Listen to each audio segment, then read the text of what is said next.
the Ekko kind of with that S2 as well. So this time, he's going to make damn sure that he's going to be able to connect that. And now the perfect timing on the assist. Oh, he has to find him up in the air, and it finishes off with another Grand Slam. Sheesh, what a play by Mekasue with that Elawi managed to equal the situations out, even with Darius already out. And now we're heading right into our second round for the game number 1 here. Early assist by Hazel's side.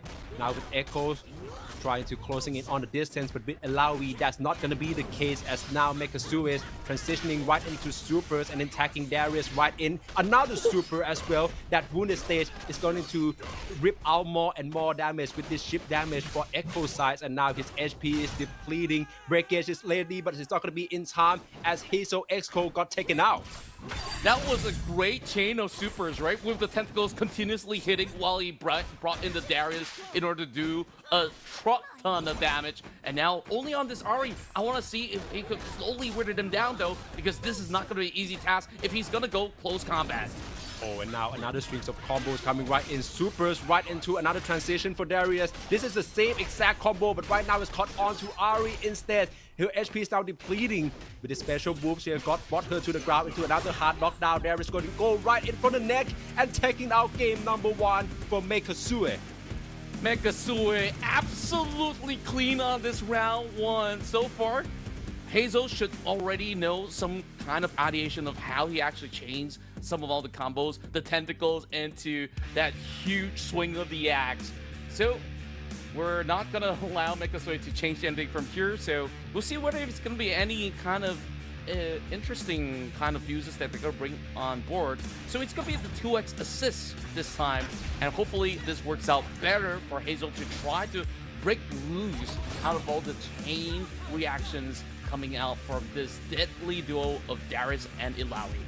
Mekasue's double down fuse works splendidly. We see that in both rounds with the transitioning from Elawi's supers into Darius supers straight up, and that was doing the wall combos as well. So it's worked out splendidly for Mekasue's side. For Hazel right now, tried to opening up the round with the jump here, but then got caught on the air with Darius right now. He's trying to go into another overhead combo strings, but it's a great up attack from Hazel's side, and now he's going to go in for his combo of his own. Break has been disengaged by Mekasue. Instead, Ahri is trying to being used as a decoy instead, as Echo entries in with this mid-air cut, and now going into another combo string as well. Break is ready. Elawi managed to equals out. Break is being disengaged by Hazel's side.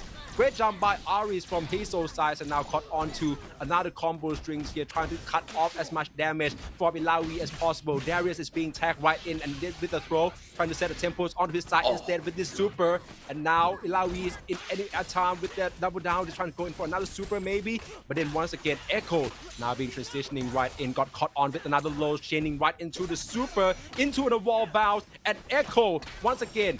Great fix mid-air by Mekasue, but that's not going to be enough as his Darius got taken out. Wow, he really found the footing from that break, and from that point onwards, he absolutely went in for that full-on unleash combo upon that Darius. And now this Elawi is dangerously low. He's going to be able to get all the way to the back, and he seals the deal, bringing the first point over onto Hazel for this round. Great fix up from Hazel's side, and now great beginnings on this round as well. Elawi's from Mekasue's side being switched right in, but haven't managed to capitalize on much. The S2 no longer working when Hazel got the timing on the jump right, and now he's chaining into another combos here with Ahri, trying to hitting on Darius as much as possible. That transition from Elawi's in is not going to work as much as he liked to hope. Elawi's got caught with this tag assist from Echoes, and then to another strings of combo in Hazel's favors, chaining into supers, but managed to whip that. Darius got tagged right instead, and is going to get shipped with a lot of damage here. That ball bounce could cost his life over here. Echo into another super, but it get up attack from Darius. Great fix from Mekasue's side. Elawi now being tagged right in, and great block, but it's going to cut on to the throw by Hazel's side. He's still on the wall though, and he cannot really afford to really calling him for assistance. And there we go. He got him all reversed. And this time, it's going to be already being pinned now. There's just no exit plan. And here comes the Grand Slam. Another perfectly chained supers as it goes on and on and on. This might just be it. Can he break free? Oh, there we go. He managed to break free. Actually, right now, Ari attacking the Echo right in for Hazel's side, cutting onto Darius and taking out one by Mekasue. Oh, this is gonna be a close call. And he finds it! One more hit! Oh! Perfectly blocked. This is gonna be a very, very close call. And now he's calling in for the Fury already, but doesn't find an opening. Oh, from the back! He gets swiped! And there you have it. It is going all the way to game 3. 1 against 1, Hazel managed to equal out the odds in such a great fashion. It was a great fix over there by still maintaining with the Ari and Echo's fast tempo gaming right now. From game number 1, like that's strings from that super strings by Alawi into Darius like work out splendidly from Mekasue, right? And Hazel tried to fix that with a great out of ball combo. So we see a lot of a movement, especially that mid air jumps where he managed to jump right back to the middle of the stage. That is a very crucial point that keeps Alawi's setup plays from working. Yeah, that was absolutely clutch, right? Or else Hazel might actually be a goner there. He might actually lose out either the Echo, and eventually when he does actually find that step away, he has so much more of that breathing space. And now we're going into the Firelight Room as we are going down to this very, very close brawl between the two finest of gentlemen. And who's it gonna be? Let us know in the chat right down below. As we have Hazel now on the momentum. Of course, and then great start from Mekasue once again. Hazel has to tag in Ari, but then maintaining with the Echo side with that 2x asset instead. That Supers managed to connect on, but Alawi's great fix in the air by Mekasue as well. It is S2 is going to work this time around. Caught on mid-air, attacking right in Darius. Once again, another super to super, back to back, taking out as much of a damage as much as possible from Echo. That wounded stage is going to mean him taking out way more of the ship damage as well. Hazel, out of desperation, has to tag in Ari as well, but we have to be careful not to let Echo caught onto it, otherwise going to lose one of the champions already, and now get caught on mid-air. Another tag to tag super to super by this double down fuse for Mekasue side, but then he's then try to go in for throw with Darius this time around, and then try to secure this first round with Darius super. There we go. And what you said just came true. He needs to be very careful when he tags in, and he just says, "Happy birthday, I'm going to catch you out." So there we go. We do have an initiation over on Alawi as he brings in the assist, and he will continue to really try to find that pin over the corner wall, but that gets break loose.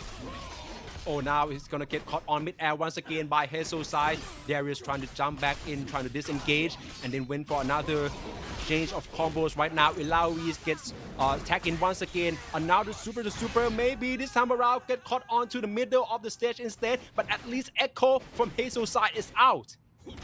And now, down to this Ari, she's got to really take on two very healthy champions out of the same go, which is why you have to be really careful, gets those 5 hits running. Oh, can she actually find those split form? And she does actually get the perfect juggle up in the air. Okay, she's got 2 charges. Can she actually find it though? This is where we'll have to see. Will they be able to actually break free? He does actually call them for a little bit of help, but now it is gonna be Mekusui's very turn to turn it around. Oh, now the supers right now, and is possibly closing out the deals here as Mekasue taking out this match 2-1 games. Oh, wow. What a round that was. Hazel, he really fought tooth and nail for that, but he really lost out a chunk of health bars, all thanks to those double supers once again from Mekasue.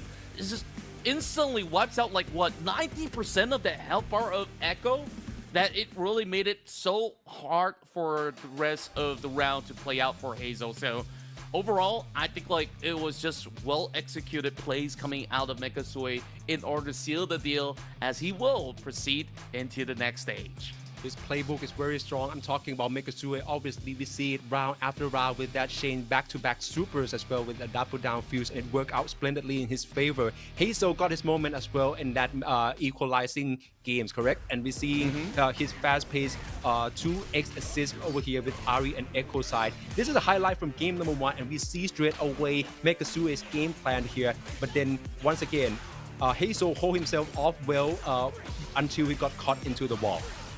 Yeah, more often than not, once he's backed up against the wall, there's just no going back from there. But there was one time that he did manage to break free. That was the round where it was happening much later on, but you could just see those chain reactions just perfectly executed.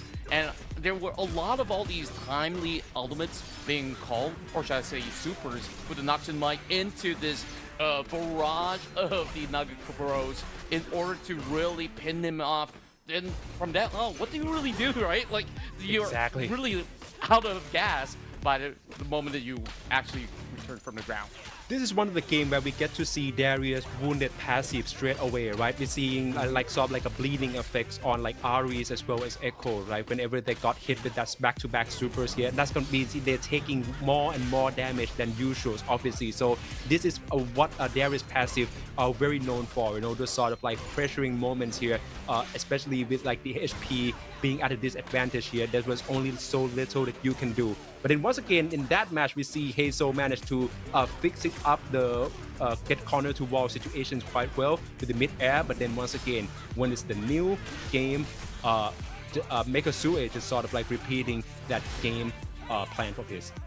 Yeah, it's just basically rinse and repeat because you don't have to fix what's not broken, right? It has really brought him so many rounds of success, and of course, that now brings him one step closer to the grand finals, of course, but they still have to play through the quarters as well as the semis to even get to that point. So still a lot of challenges on board, Facepalm, and up next, we're going to bring another two into the equation later on, but we have already concluded the upper bracket where we will be seeing Hazen taking on Icon, and of course we got the duos Toshi and Haru to eventually fight up against Megasue. So for those who have lost, don't fret if you guys are big fans of them. They will be playing in the lower bracket, which will happen very, very soon.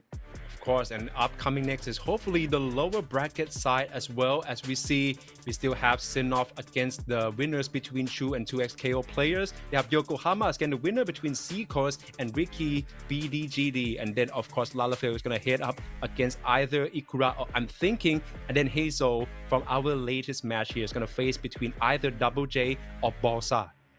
Oh, I'm absolutely looking forward for those players coming in from WDP. I believe that they are really strong community members from Thailand's FGC scene. So, of course, they're going to be fighting tooth and nail in order to book that matchup against Lalafell as well as Hazel. Meanwhile, 2XKO player, this guy's a little bit mysterious. We don't really know his real name, and he's going to be matching up to Chu. So I wonder what's he cooking this time around. I mean, so far, I think we've seen a lot of variations of different kind of champions and also plenty of echoes. We have not seen a Teemo just yet. Do you think a Teemo will pop up out of nowhere? Yeah, out of nowhere and possibly out of spite for the opponents as well. For Teemo coming out here, obviously a very great zoner as well, but especially his archetype was being listed as a trapper.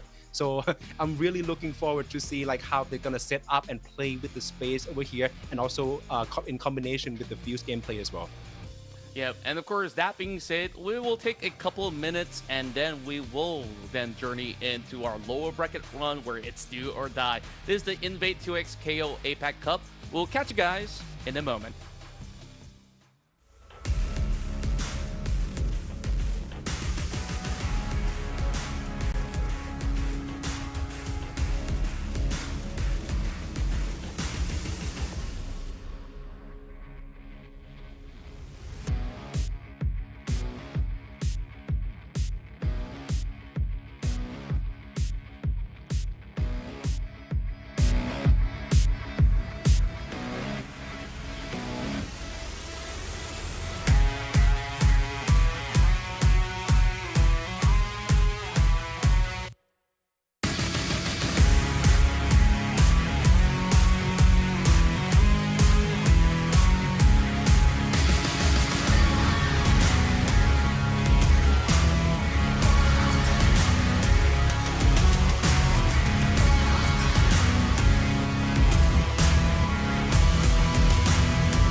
What? Rival Scouts, this campsite ain't big enough for the four of us. Have you even read the Scout Handbook?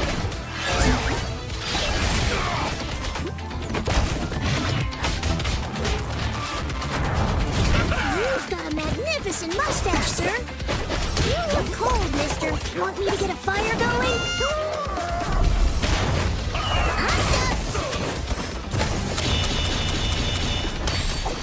Yeah?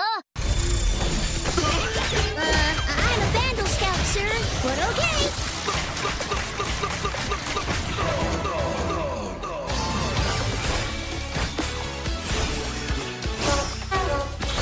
Let's see. Found it. No wonder you don't have any badges.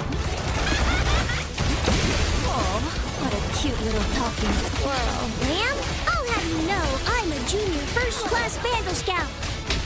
I brought my victory bugle. And I plan on playing it. New recruits. Let's put them to the test and see what they know.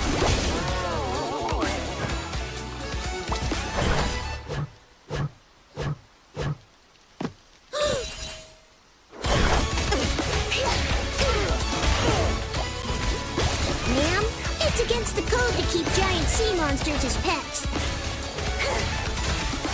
Steady, steady. Here it comes. Watch out. Hey, you earned the losing badge.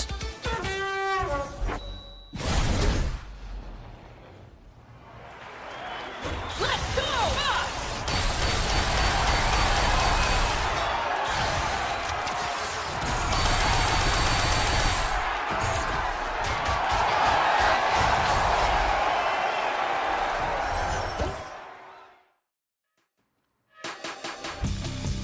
Welcome back to INVATE 2XKO APAC Cup. 4 matches, very intense fight have already passed. We got our 4 entrants who already advanced to the top 8. But now it's time for the do or die matches in the lower bracket, Conta. Oh yeah, this is gonna be daunting for those who are hoping to make their way into the finals. So every match, every single round will absolutely count for our dear challengers on the brackets. And of course, we've already get a glimpse of a little bit of those of action. Now, I really want to see on what transpires in the lower bracket because we have not seen some of the players play things out. So we will start things off with Chu taking on 2XKO player to kick things off in the lower brackets. And of course, if they do win, they have to face off against those who have just dropped from the upper bracket. So if you guys are wondering what these casters are talking about, well, of course, lo and behold, we go straight into action as Chu takes on 2XKO player. Now, I'm looking at the Omega Squad Teemo mask. Does that mean that we're getting ourselves a treat with Teemo to be played out in this matchup? Not only does he come up with such a unique name, he also potentially might be the Teemo main as well for 2XKO players. It's very interesting onwards because I felt like we've seen already how Teemos can play along with all the zonings with his traps, right? His gizmos. So yeah, I'm very interested in this one. It seems like the matchup has already happened and I see a Teemo here. Was it actually by 2XKO players? It seems like that's going to be the case. Let's load right in as we are going to go right into Zon to go for a brawl. And do correct me if I'm wrong, on the left, is it actually Seal from Singapore that's actually playing as 2XKO player? I can't be sure, but he's actually pulling off the move as he is going to be looking for that windbreaker, but he will have one that player from Lauren to be on the ground already. Oh, and now it's Lauren Size with his Echo trying to advancing in with his super move once again. But great block over there by Yasuo from 2XKO player, transitioning Teemo right in with this super. What a play that was. And now it's going into a defensive mode instead. Handshake tags over there with Teemo instead. The break being disengaged already, but gonna get caught on mid-air as Lauren chaining his combo right into these supers right now. But Teemo's managed to solve that one out quite well. And then get a get up move. It's not gonna be able to make him get out of that wall as 2XKO players supers his Teemo right into Yasuo, transitions to securing echoes from Lawrence. That turnaround was absolutely insane. You saw the hammer, you saw the shrooms being pulled out. And there we go. A battle between the Yasuos. He does actually get that huge launch up in the air, and it sets it up perfectly with the Wind Slashers to go in for the knockout. Oh, what a play that was by 2XKO players. He already securing this first round very dominantly. And then got caught on mid-air straight away by Chu side. With this great block from 2XKO player as well. Transition Teemos right in, as well as Chu, who gonna attack in Yasuo. Now trying to get on a bit of an exchange here, a bit of a shimmers. The tag assist from echoes by Chu side, trying to create a timing and spaces as well. But of course, 2XKO player now attacking in Teemo, but it's gonna be Yasuo who's trying to capitalize on as much of a damage as possible. He's with a double down fuse, and what this means is that we can possibly see another super to super back-to-back chains up like this, but it's might not be needed, as now Teemo once again setting up an airborne combos for Yasuo to continue that. And now great blocking by Chu sides, echoes being switched right in. But then once again, it's gonna get withhold from Yasuo's ongoing barrage of combos. This could possibly be the strings right up with super to super back-to-back. Yasuo from Chu is out. It's just lovely to actually see how this actually works out and how 2XKO have been able to land those double supers after they've been able to pin out Lauren over on the corner wall, and this time even playing through the middle isn't gonna be all too safe, but he didn't really fully connect that juggle though. So this might just be a chance, but can he bounce out of it? And here comes all the darts straight to the face into another super to take him out. And it's gonna be 2XKO player taking round one. Actually, is it Chu? Is it 2XKO player? I got a little confused because they were kind of on different sides. So I do assume that it's gonna be Chu. That's gonna be the one that takes like the first point. from the overlay it seems so, but we see in the gameplay is that it was actually the duos of Yasuo and Teemo from 2XKO players that was on like the game's health bar. So that's why I was like, maybe it's actually 2XKO. We apologize for the mix-up. Hopefully it's getting fixed soon. But now we're heading right into our second games here. They're gonna stay with the freestyles over here by the Yasuo and Echo matchups by Chu side, and of course 2XKO players. They're gonna secure it out in Battle side. Yeah, also just to confirm as well, it is indeed, like you said, 2XKO a player that did manage to score that 1 point around. And is he actually called 2XKO player, or is he actually CEO, the legend from Singapore? Well, Ooh. I guess eventually we might actually find out, because even in the previous first strike, he did manage to play pretty much a similar combination of Yasuo as well as Teemo. There we go, as we kick off really strong, as the strikes continuously barrage onto this Teemo, is getting pinned to the wall, and there's not much that can be done until he breaks free.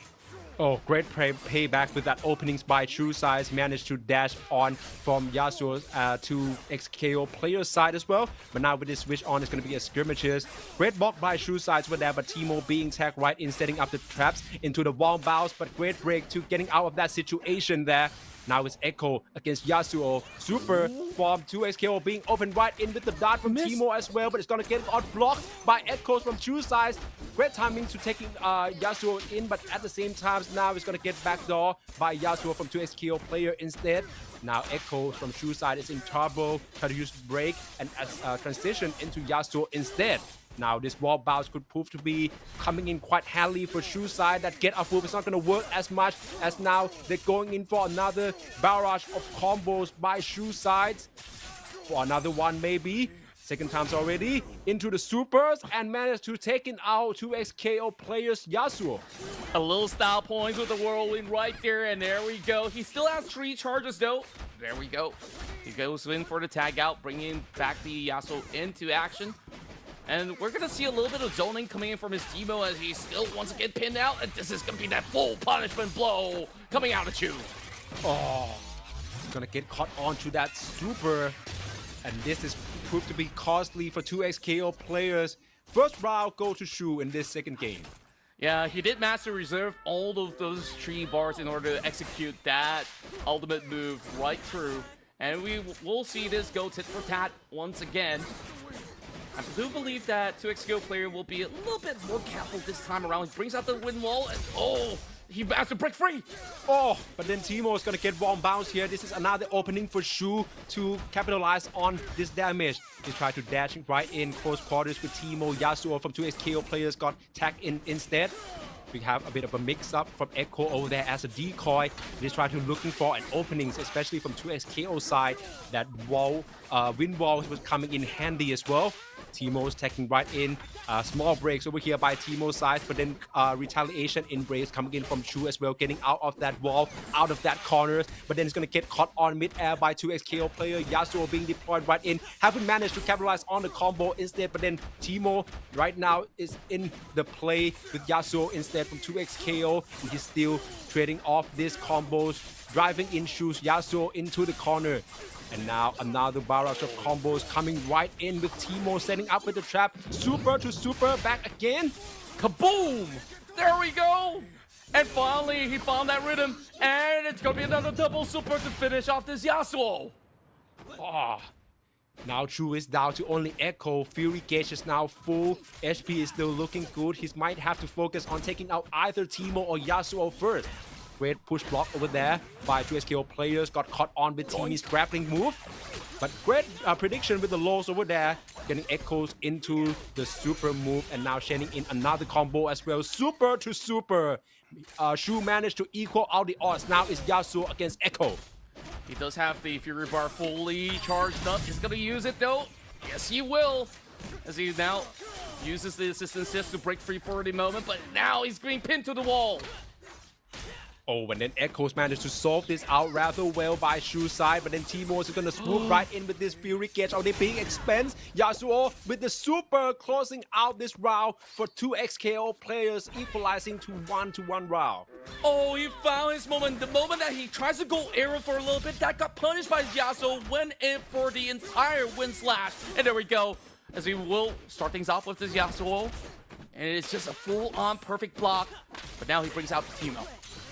But now it's going to be Shu sides with this super cutting onto Teemo. He's bouncing like a ball into this wall combo, obviously right here.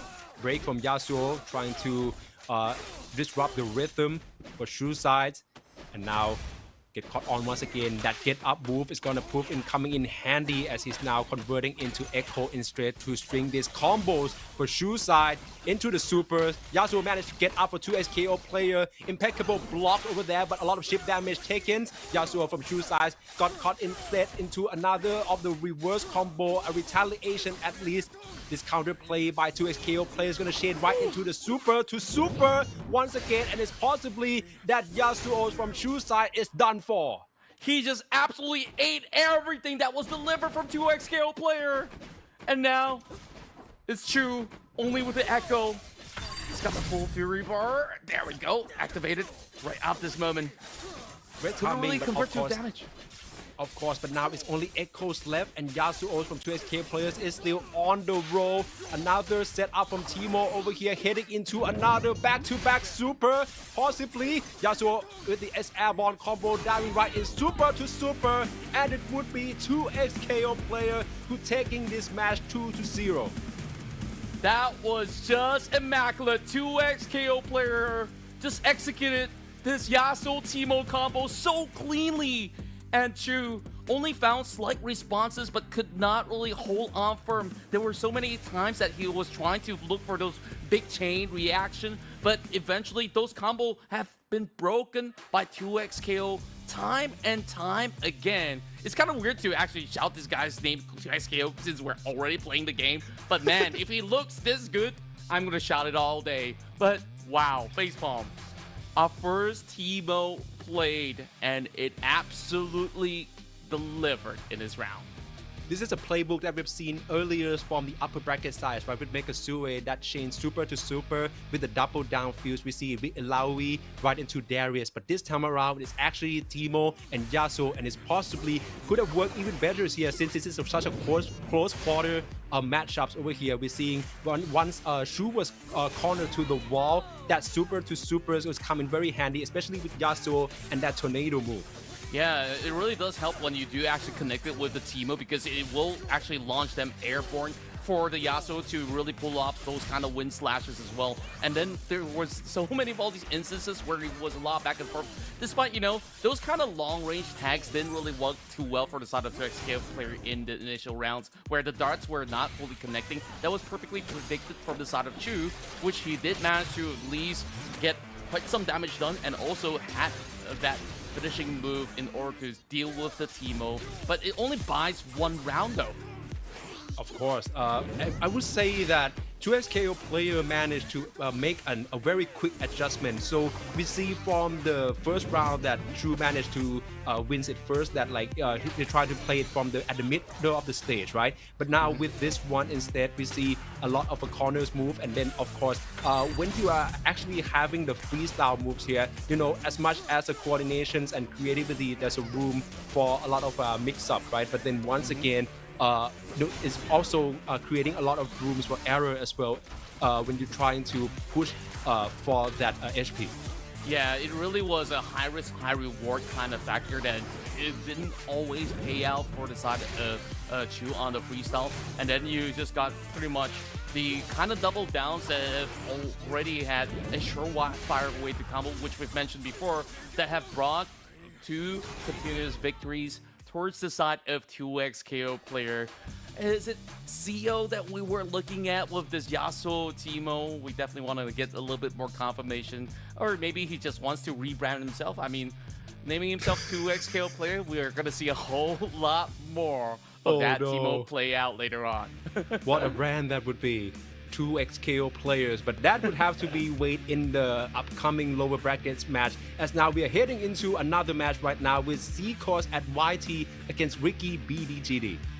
Oh, I definitely want to check out what CCOS has to bring. I mean, he's already flexing that, hey, you gotta follow him on his socials. He's gotta be good, right? And of course, Ricky, this is also one of the first few times that we're seeing him participate, so I'm hoping that this is gonna be a fire round coming from the both of them. Let's see what do they select here as we dot in. And oh, it looks like we're going for the double assist coming with the Illaoi and Echo setup. A great setup to use Illaoi with Echoes now, and with both of them being on the stage at the same time. So I think that's going to create a lot of rooms and a lot of setups for a combo strings, right? But then of course you're up against Ricky as well. I'm seeing a very strong matchup teams as well. So I think that we're looking at a very intense and of course fast pace again with Echo and Yasuo. Yeah, both sides on the 2x assist, so we're gonna see a lot of all these big plays, back and forth duel between the two as we go right into the Firelight run.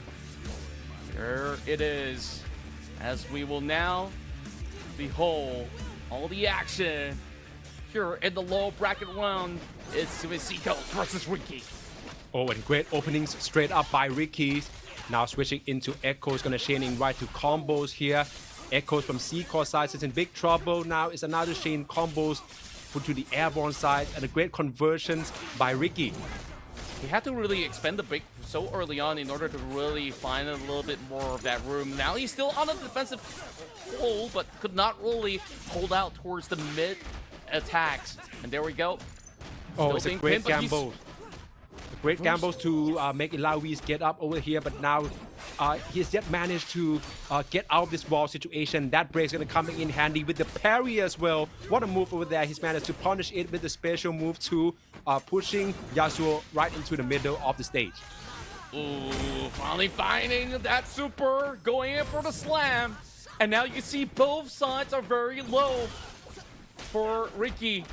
So he's got to really find a way to get to the back. There we go. He goes in for the tag, and it just launches him in the air. This is the chance. And once more, it's going to be CCOS holding firm. Ricky is trying to closing in on this round. Barrage of combos, supers from Echo is going to be enough to taking out CCOS Illaoi. He's taking the first round. Oh, that was very, very close though. Not gonna lie, if he actually found the perfect punish, that could have been pretty much done and dusted. There we go. Great time wander. Now launches up in the air as he continues on with the streak, bringing in the Illaoi as well to chain with the assist. Oh, and now it's going to go into another special move as well from Ilawi with back against the wall right now. This is not looking good for Ricky as well. Echo's being switched right out, and now with the break, it's going to disrupt his tempo. Got caught on mid-air over there. Now it's Echoes from C-Core side as well on the payback roll. This super is cutting onto him straight away. HP is already shifted to less than half, but managed to get out with this mix-up on the low side as well. And now it's going to be payback time for Ricky as well. Another chain of combo pushing it to the middle of the stage. That wall bounce could possibly be what's to kill this round for him, but then get up move from C-Cause as well. But there's not going to be in time as Yasuo now going in for the kill, taking out Echoes from C-Cause side. I just love the discipline coming from Ricky. He kind of read that get up move by the book.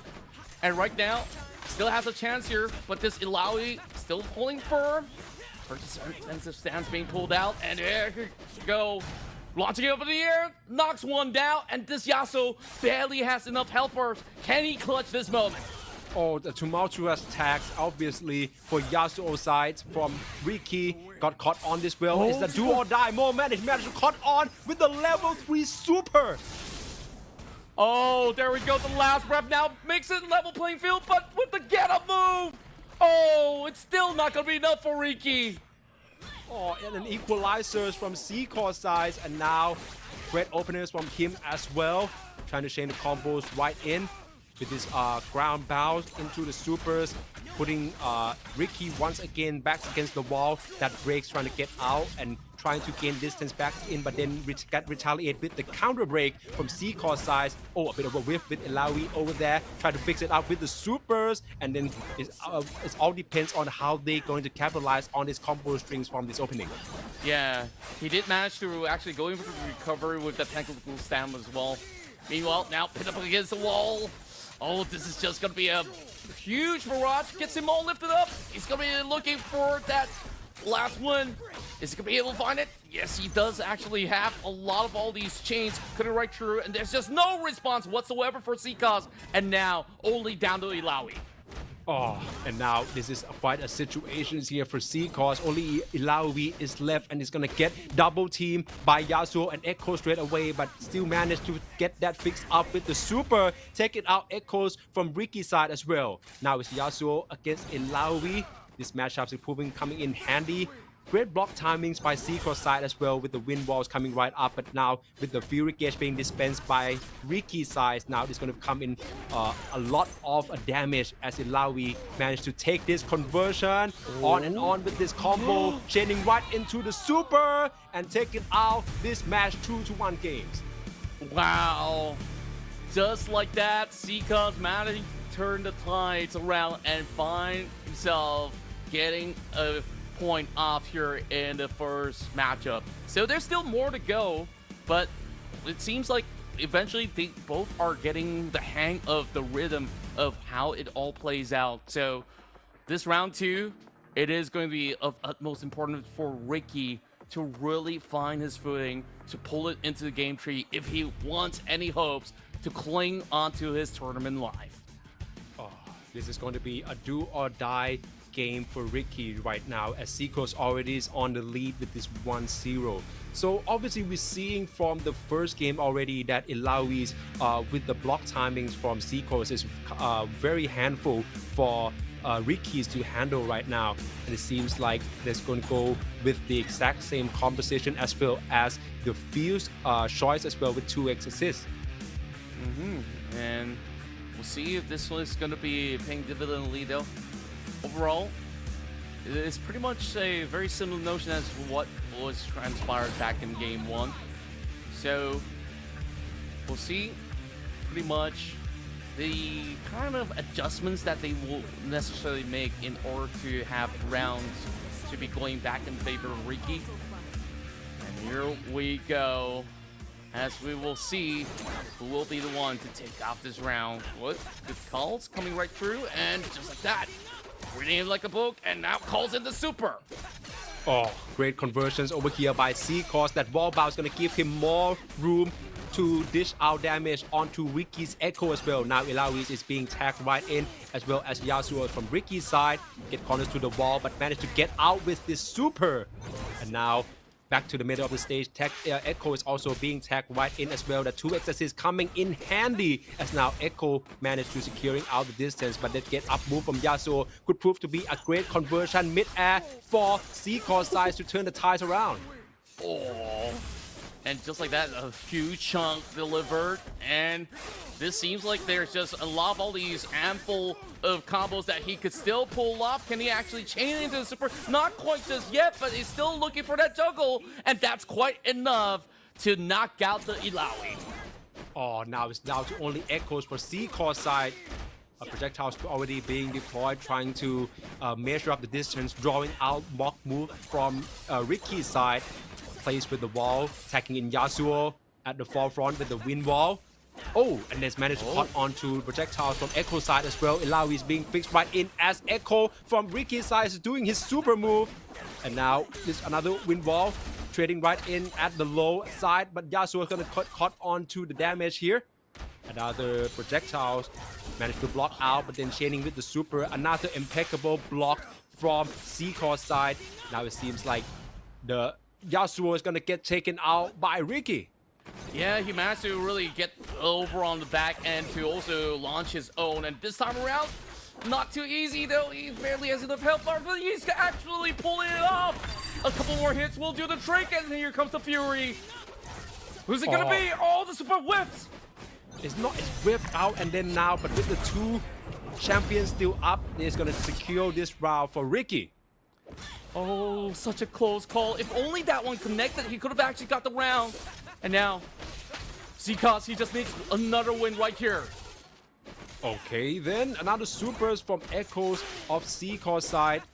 Try to transition right in. He tried to handle the transitions between Yasuo and Echo. And now this wind wall is trying to move forward and now pushing Ricky's to wall. It is another string of combo as well. That time clones to open up another combo windows here. Illaoi is being assisted right into the super. And now Echoes has to retaliate, otherwise going to get shipped with even more damage for Ricky's side. But then got caught on once more by CKO's. It's going to be this another push block with the break mechanics coming in from CKO's. Trying to use this projectile to gain the distance back, but with this break, Ricky would advance forward and try to equal out the odds. Oh, this is a perfect opportunity. Connecting with the wind slashes as well. Okay, this is just going to be looking absolutely perfect to absolutely punch out this Echo, and he could not break free. There's just no meter for him to really work with. And there you go. He has been able to find that chance, and this could be it. Ricky looking to tie the odds. Try to equal out this one, but that's not going to be in time as now CKO's with Illaoi trying to gain on the distance, but Echo's being tagged right in, and now his guard is broken. Echo is going to hit right into the super. Now it's a wall bounce, another chain of wall combo into tag launcher mid-air right now. Yasuo is trying to build up his super gate, but that's a perfect parry by Illaoi from CKO's side, and it's going to be another finish for Yasuo from Ricky's side. Now it's Echo against Illaoi, who got caught mid-air over there at the wall straight up, but he's managed to push out to the middle one and to try to closing this one out with a super for Echo. That was absolutely crazy. I thought that with the connection to the parry, he might be able to take out both the Yasuo as well as the Echo, but he found the final hour of the super to be able to knock the Illaoi out of the park. And now we're looking at the tie, and there's only one way to settle the score. We're going back in for more. Oh man, what a game that was. He managed to equal out the odds right now. This is a lower bracket, mind you, so of course every match is a do or die. I'm quite interesting to see how they would utilize the 2x assist, because we're seeing a same fuse but also kind of different gameplays from both players. Like, so one try to use the double time assist as like sort of like a decoy, trying to gain that positioning on the front row, right? And then you got another players with a double assist with the way to extend that combo timing. Yeah, it really feels like it is a very different kind of variation that we're really looking at on how their ideas come to life. And finally, Ricky did manage to really make that one work out. There we go. Straight into the action, as we're already looking at a dive bomb coming from Ricky to really pin him by the corner.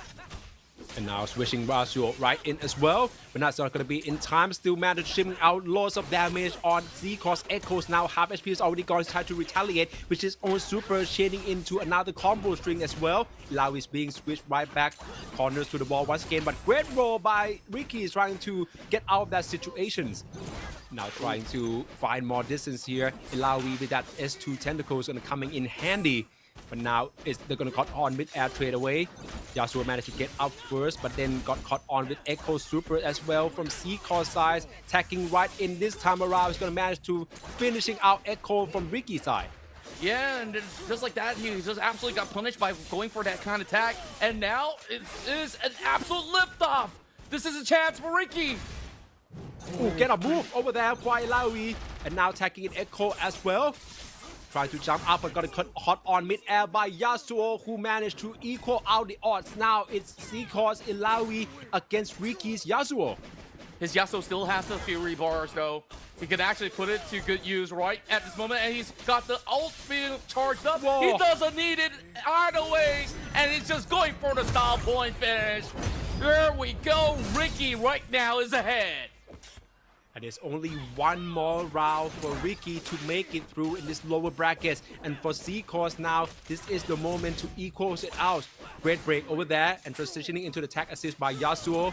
That wind walls trying to keep the distance away, trying to keep himself safe from also Echo's projectiles from Ricky's side as well. And that's coming in handy as now Echo's being tagged right in straight, trying to mix up between mid and low. Illaoi is coming right in as well by C-Core side. That wind wall still managed to closing out and keeping him safe from the projectiles. Yeah, very timely break being called out from the side of Ricky in order to right now cause a little bit of stalemate. Now tries to go for a push, but absolutely got him pretty much all tagged up. Here we go, the super with the Time Water. Oh, it changed perfectly, and the Echo is out. What a timing that was by Ricky's side, but now with Illaoi being the only one left by C-Core side, gonna get 2-time assist right now by Ricky is trying to get most out of the damage. This one 8 hits already. That wind wall is going to serve as like a buffer once again before Illaoi can advance. Now with Echo being switched right in, going in for another strings of combo to closing out the deal with the airborne tag launchers with Yasuo and the super to finishing out this match for Ricky. A big comeback performance, a reverse sweep coming out of Ricky in order to turn the tides up against C-Cuz. And you saw how much damage he's dished out in that final round. He just got so amped up, and wow, what a matchup this was. Ricky will survive and will continue on his journey in the lower bracket. His timing for tag launcher was such a big factors in trying to create an opening space for Yasuo to going for the airborne combos, get straight downward for the super finish, right? We see that 2 rounds already, and it has worked splendidly for Ricky to manage to advance this to the lower brackets. It really was. There was just so many of all these instances where he was really trying to really find a way to really break of all these kind of chains, and you saw this time around, he's already been able to really play a little bit more confidently over on through the course of the final round. And of course, the early couple of initiations, we absolutely saw him being battered and bruised up from the side of C-Cuz because he was so proficient on this Illaoi. Right, the fast pacing from C-Cause in the first round is what I believe make him securing that first game, right? So we're seeing a trade-off between Illaoi trying to gather up the distance, but then when the close quarters coming right in, break was in C-Cause favor. So this first game actually go towards a C-Cause side. Yeah, C-Cuz so far, it really showed that he really knows how to really layer upon what kind of tools he did really have when it's available. So that being said, once the rest of the round played out, Ricky kind of found certain maneuvers in order to really get those big chains off. And there was that instance of the parry with G-Cod, which is going to bring the round back towards the side of C-Cuz, but apparently it was a final hour of a moment that Ricky did manage to actually find a gap a little bit of opening. And I do believe it was in one of these rounds. Mainly, I believe that it's actually about the timing in which Ricky is trying to switching in with Echo, right? Because we see already that Echo is going to be the one to manage to either by rolling out or by using his time rewind clones, right? Trying to getting out of the dangerous position, and then Ilawi will serve as a setup once again when the wall and positioning was in Ricky's favors. For C-Core side, we're seeing a lot of mix-up between him and Yasuo as well, which then works out well in this first round. But then, okay, well, afterwards, the conversions were sort of going into Ricky's favors with all of the momentums going in their side as well.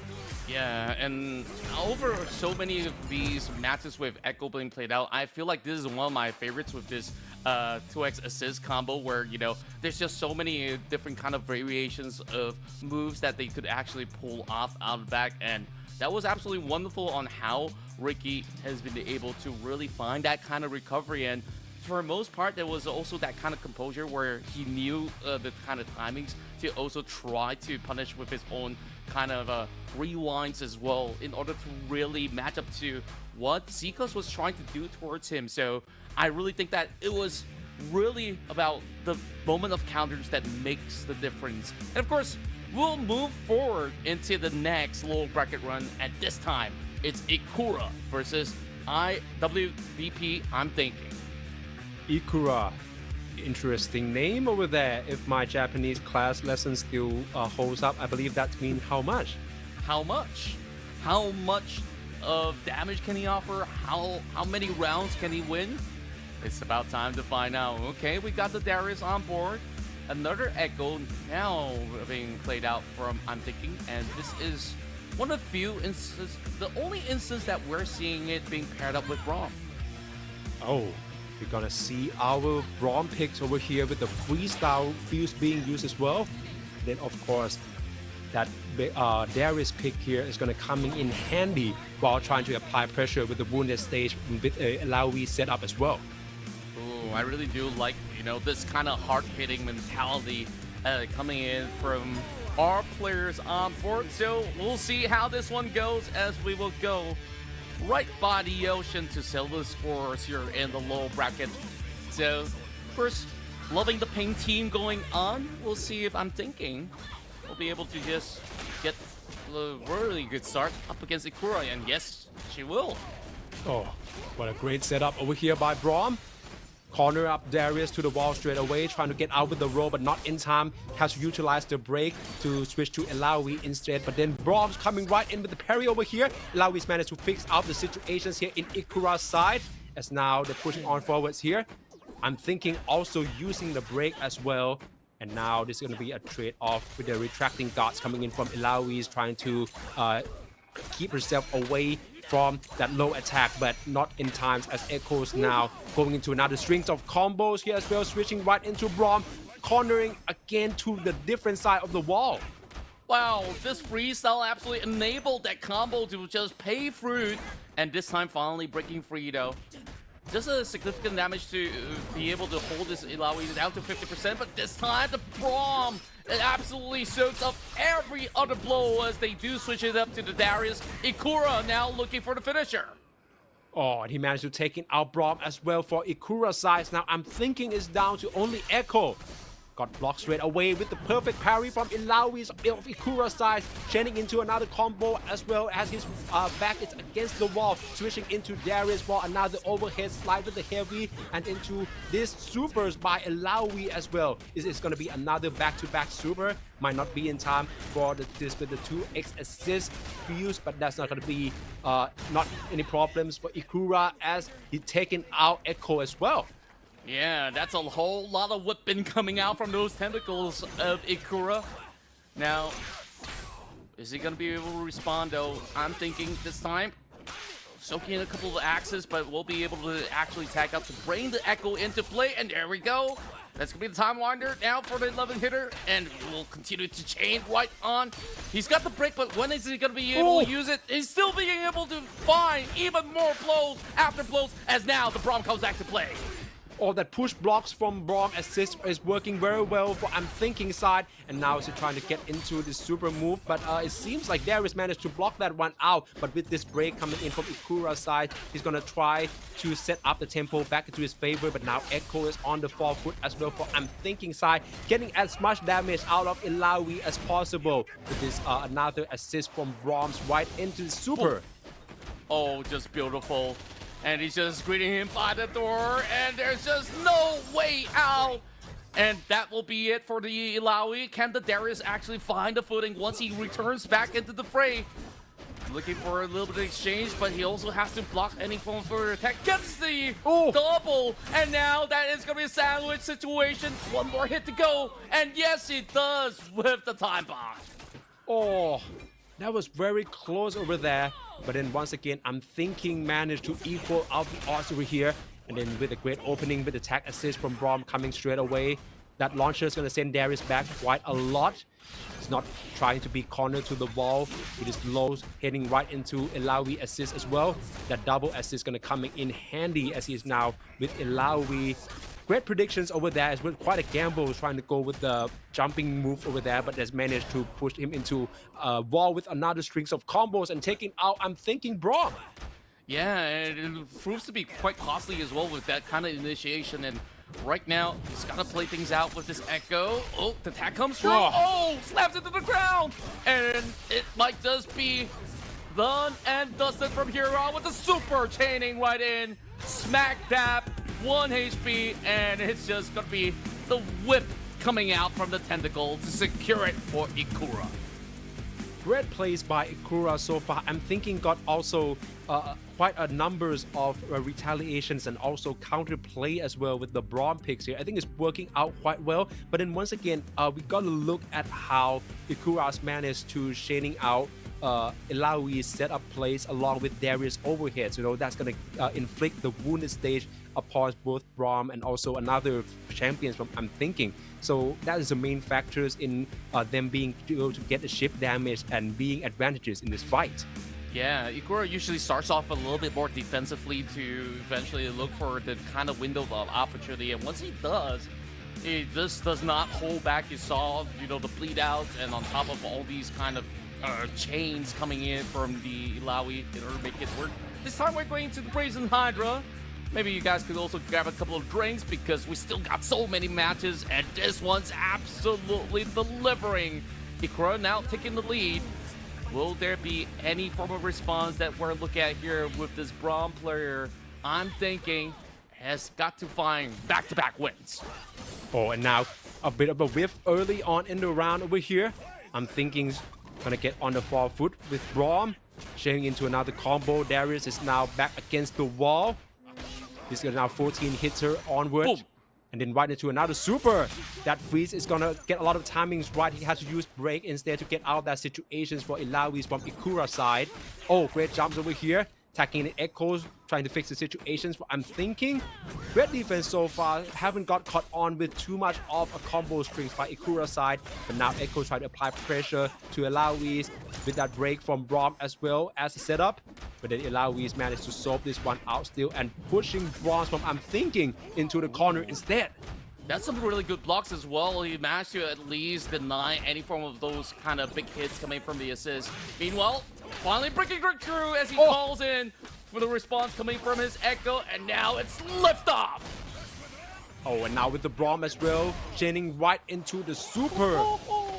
Taking out a lot of damage on Ilawi. Great prediction on the low blocks over there. But then trying to counter with the overhead by Braum, and then taking out Ilawi's from Ikura. And now down to 50% on this Darius, and still unable to get out of the wall.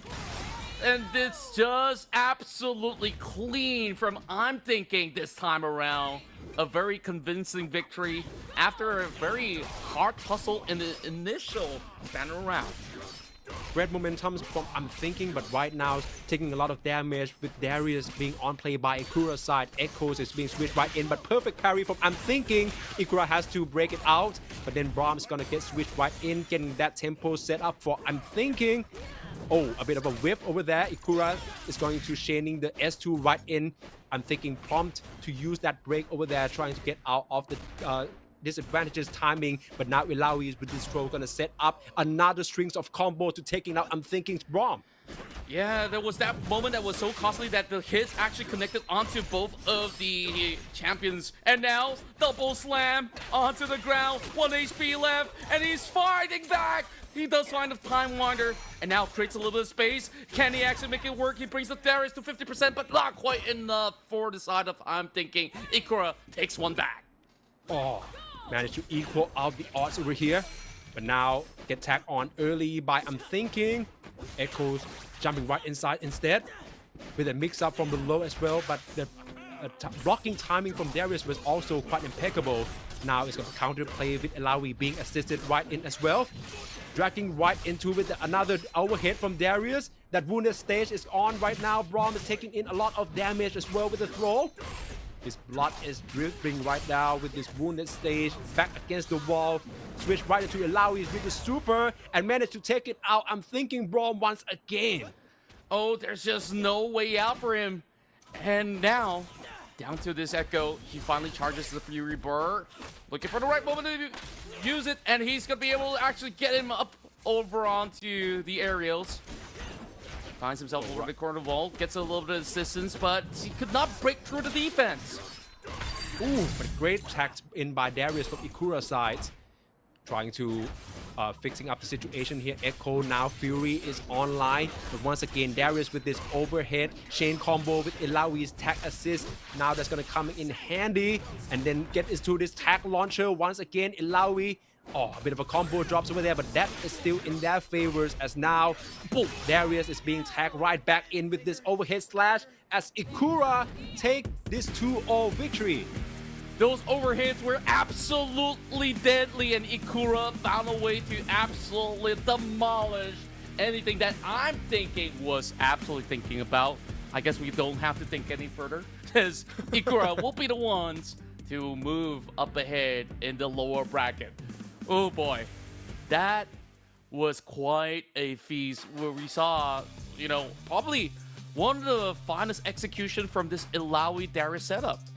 Exactly, like we already see this setup before, right? But usually it was done with the double down fuse, right? So that's why we see super to super in the wall situations. But when it's a double assist instead, we're seeing a lot more open plays, I would say. You know, we see, I'm thinking also got a couple of chances where they can just push the game right back into the middle of the stage as well. But then once the timing was actually on Ikura's side, you know, that set up with Ilawi, and of course Darius dishing out a lot of damage that's coming in for him to in favors to get this 2-0 victory. Yeah, he also did manage to stack so much of the hemorrhage as well, and we initially see this one played out to perfection, where they've had quite some instances where they did actually get the double whammy onto both champions at the very same time, and then lo and behold, there was this instance where she just absolutely dominated on the Ilawi.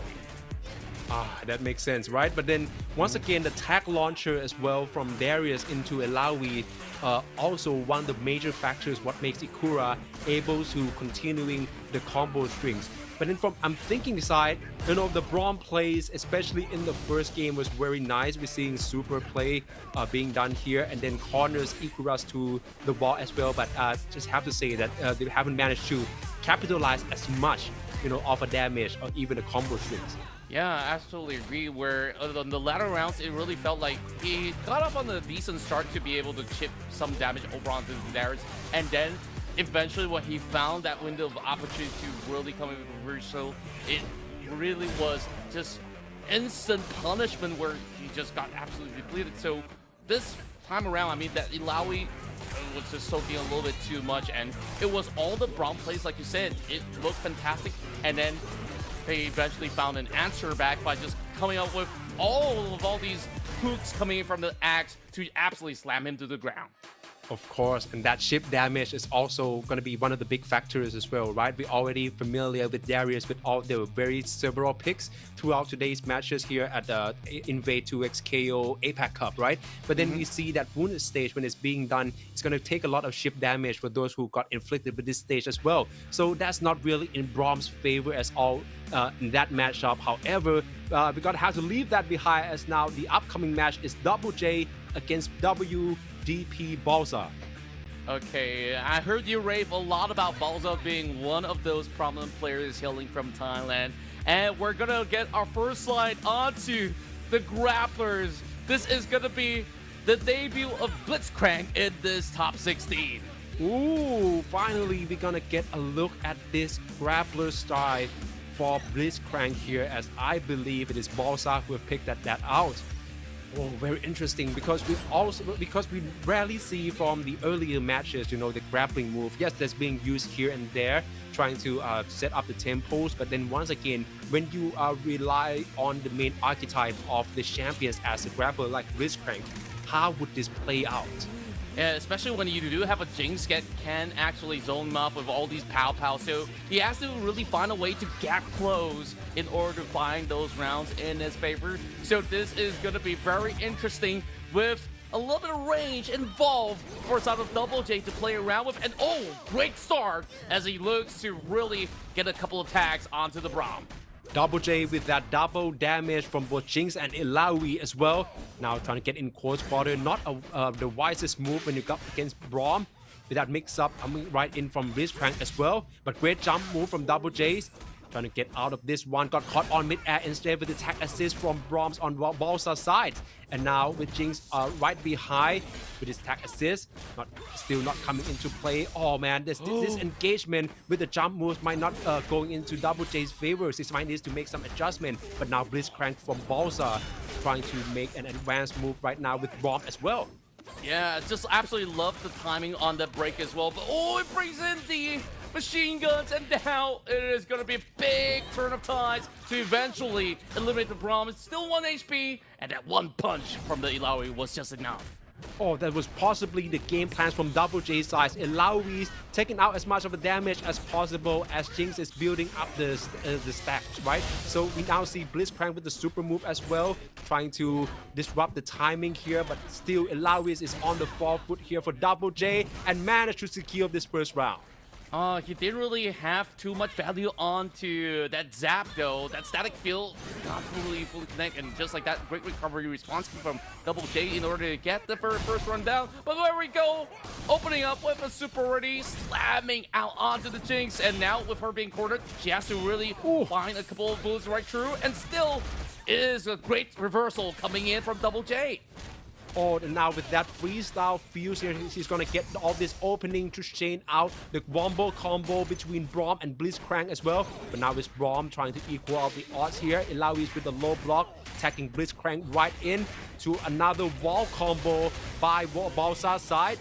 Into the super. It's gonna be the 18 hit and taking out Ilaoi from Double J side.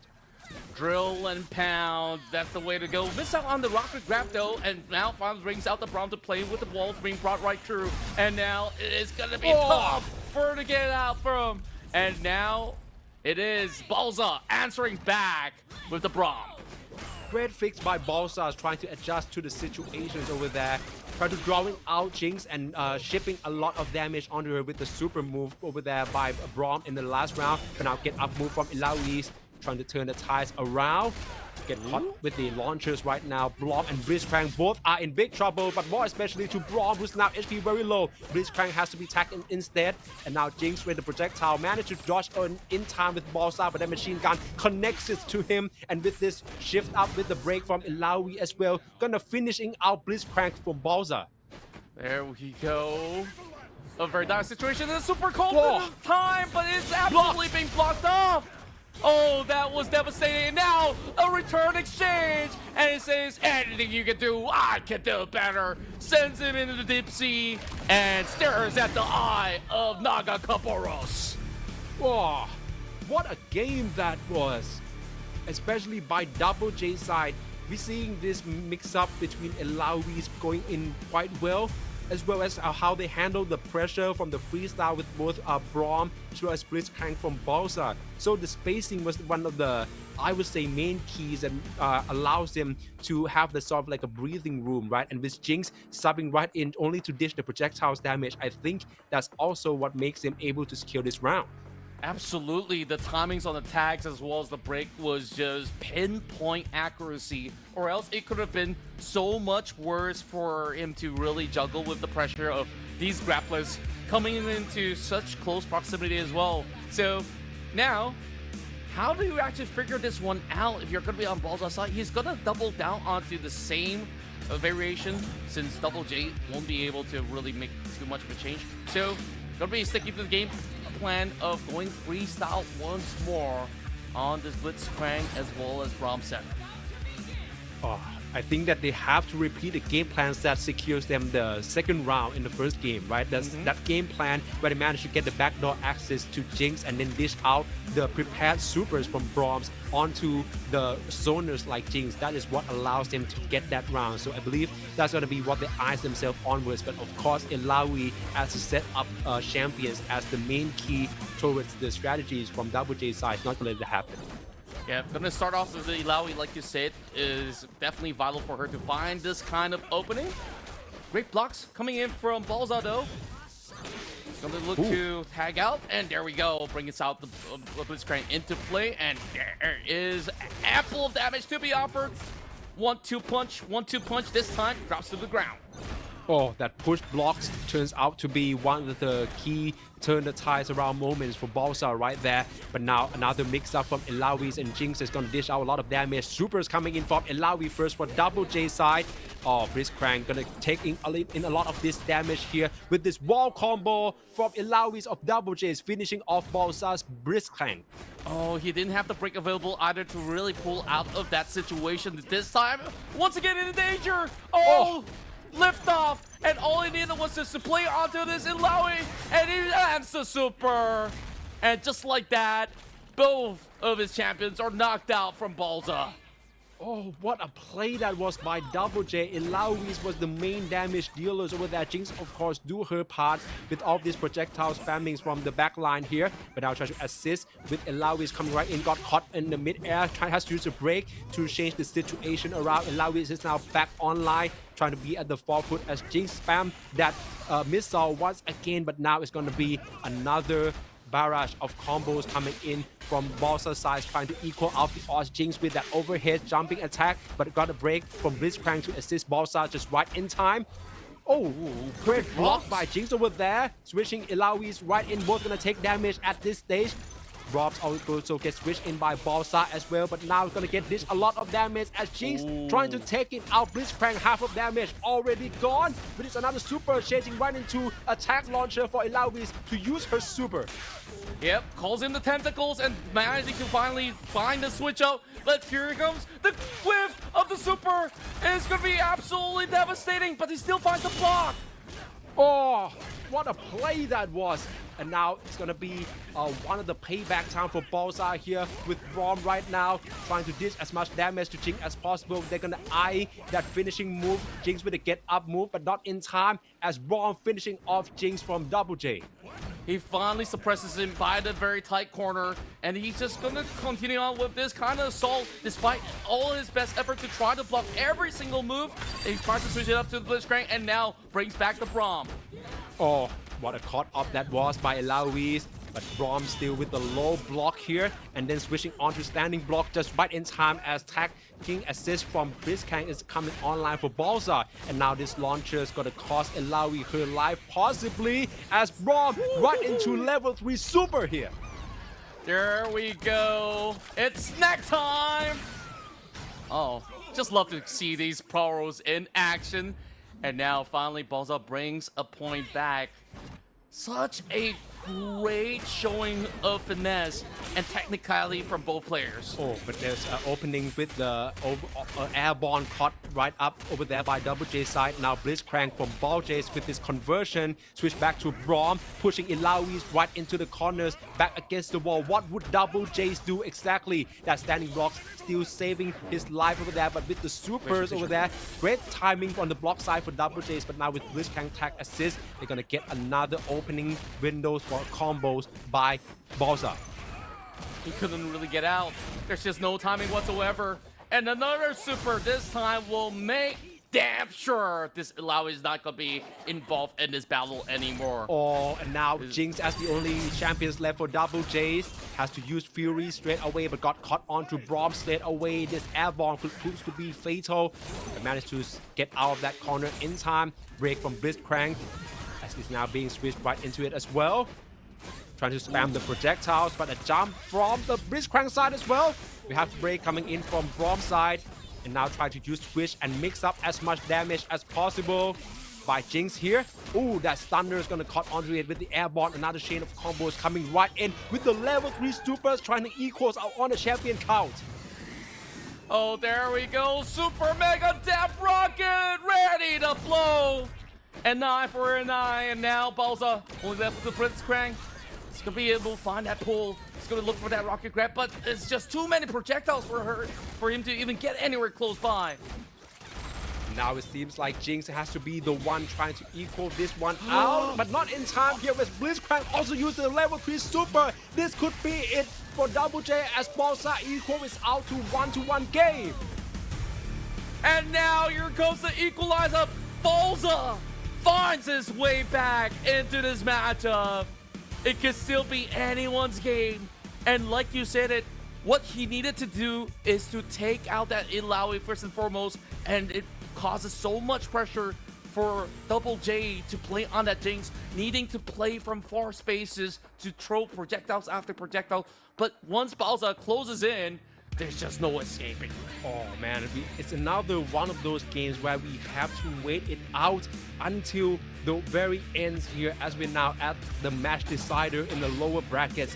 So of course, this is a do or die game here between both Ball J side and also of course another competitors as well. That's right. A huge nail-biting moment for the two players out here. I don't even know how do they actually keep themselves composed, because I'm already at the edge of my seat, and probably you guys watching at home as well. And there we go. We get ourselves ready for this final duke out between the two. Oh, and now a great opening straight up away by Balsas, fixing up the openings by Jinx. There's quite a mix-up over there by Double J's with Jinx as the openers now. She's taking in quite a lot of damage. That get up move is not going to be enough to get her out of the situations over there. Oh, the supers managed to get caught onto Ilawi's special move too as well. So with that distance being placed, Ilawi has to now being the one engaging right inside there, right? You got to go on the back pedals here. Jinx switching in, and with this sort of like a great push by the projectiles over there. But Braum's as well. This time great setup with the projectile of his own, and then pushing Ilawi's right into the wall. Yeah, dealing quite a chunk of damage right now, but also finding just about enough wiggle room to be able to block off a couple of all these hits. And still on a very defensive stance, despite switching out over on the Jinx. And yet again, this Braum is absolutely unbreakable. And now it brings down this Jinx to dangerously low health bars. Now the switches must come true. Glacial Fissure! Oh, and now this is tough situations here for Double J. With Jinx HP being at that low, he has to rely on Ilawi as a setup plays. But with Blitzcrank, still HP is very healthy on, but get his back against the wall with this combo. Ilawi has to cut onto this level 3 supers to even the odds straight away. He really has to pull this out. And how low can he actually bring down this Blitzcrank? Just about low enough to look for a knockout, but here comes the return exchange! Oh! And here we go, as we do have the helping hand to be able to actually land with the trash compactor. And back to the Jinx to draw it out. All right, now, what would Jinx from Double J's side do? Fury's being activated, but Braum's gonna engage straight away with that one. grapple from Blitzcrank didn't manage to get on spot, but with Fury still being engaged by Double J side, when would that gauge being expensed? Brahms with the super moves coming right in. Jinx managed to break it, but HP from the ship damage is going to cost Double J this round. Yeah, he needed to basically jump over that ultimate, but it's not quite enough. The chip damage just goes right through. And there we go, double break! Oh, on the ground now, gets grappled up in the air.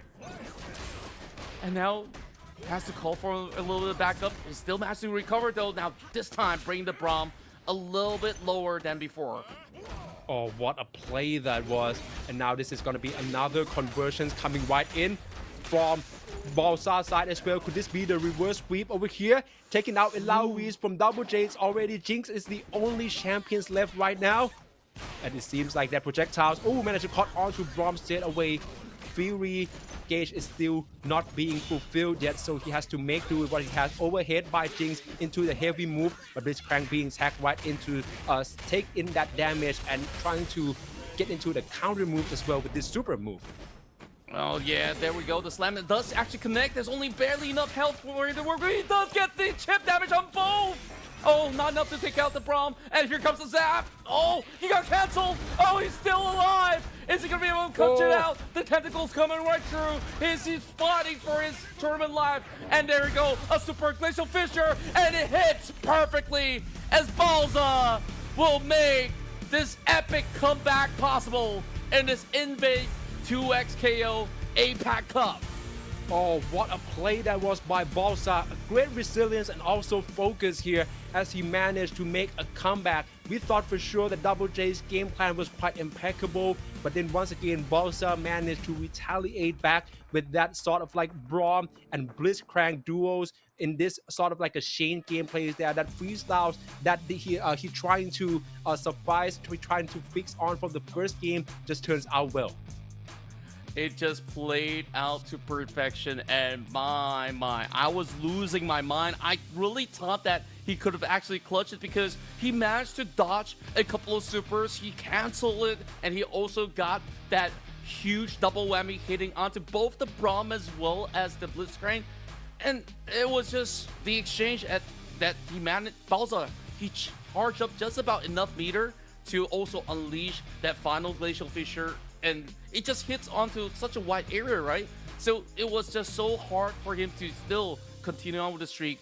But I thought that the upper brackets were great, but the lower brackets is just absolutely perfect for all of us to witness what peak 2XKO looks like. Oh, like just take a moment to take it in, right? We're seeing the upper brackets here. There's quite a lot of 2-1 matches as well. But when it's lower bracket, I believe apart from the first game here, we're seeing the full series for both matches here. So obviously, it's a very intense fight around here as everyone's trying to make it out of the lower brackets. Yeah, Double J, he started off so strong. Overall, he just had a lot of all these great setups with the Ilaoi, and he knew when exactly to really pull off some of all these supers in order to really take them out. And eventually, I think that Balza have been able to make certain adjustments in order to at least draw an equal footing of an exchange. But back in round one, Double J was absolutely dominating. Oh, absolutely. I agree with you. But like once again, it's about the conversions, right? So once again, that game plans that we see from game one, where it seems like Double J's managed to securing this round here. But then once again, we're seeing that Braum and also Blitzcrank has to try to be more forward, like, and then they know exactly like that the conversions that they have to focus on is with Jinx, not Ilaoi. So that trade-off was just coming right in very handy for them. True enough, and we saw so many great instances of ultimates being expended in this matchup. Certain other players, they didn't really have to rely fully on it, but here, I think it came at perfect timings for most part. And then, of course, down to the wire towards the very final battle, we start to also see that Balza absolutely looks to absolutely blow out that Jinx whenever given that opportunity, or else just wither down the Ilaoi until he's being forced to play on the Jinx. I see, absolutely, and it would be a comeback from Balsa's side, so he would manage to advance on into our lower brackets here, obviously, and it's going to be another intense matchups here, right? Because after the next break, which will happen shortly, we're going to have another matchup between those who fall from the lower brackets from our earlier upper brackets matches against these victors. That's right. So, of course, we're going to be taking a little break, and we'll come back for more. Of course, okay. for the upper brackets, it's going to be quite an intense match right here. We already seen it from the last match with Hazen against Ikoan and with the Toshi and Haru against Mikasue. And then for the lower bracket sides, we already settled on match number 9 to 12 here. Sinnoh against 2XKO player, and then Yokohama against Ricky BDGD, Lalafell against Ikura, and Hazel against WDP Balsa.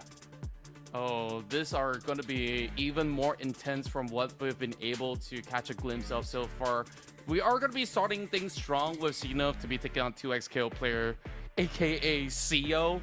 I guess I can kind of confirm it by now because of the kind of champions he used and also the kind of play style as well. So I guess we'll stick with 2XKO player with the rebrand. But overall, I mean, things are looking so perfectly played out by those who have been able to, of course, pull their way through the gauntlet of the low bracket. And of course, after a couple of minutes, we'll carry on for even more action as we will dive deeper into the lower bracket run. See you in a bit.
What? Rival Scouts, this campsite ain't big enough for the four of us. Have you even read the Scout Handbook?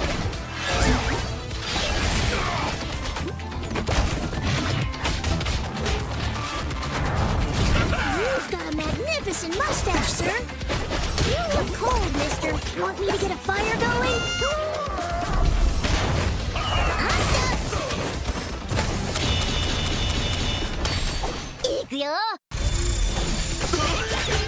I'm a Vandal Scout, sir, but okay.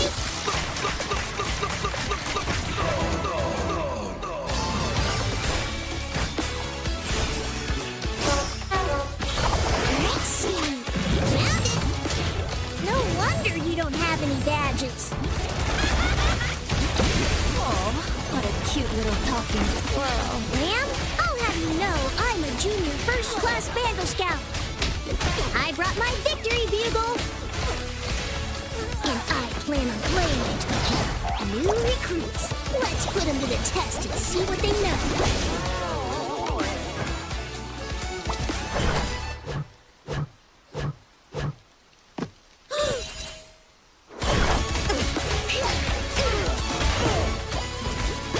Ma'am, it's against the code to keep giant sea monsters as pets. Steady, steady. Here it comes. Watch out. Hey, you earned the losing badge.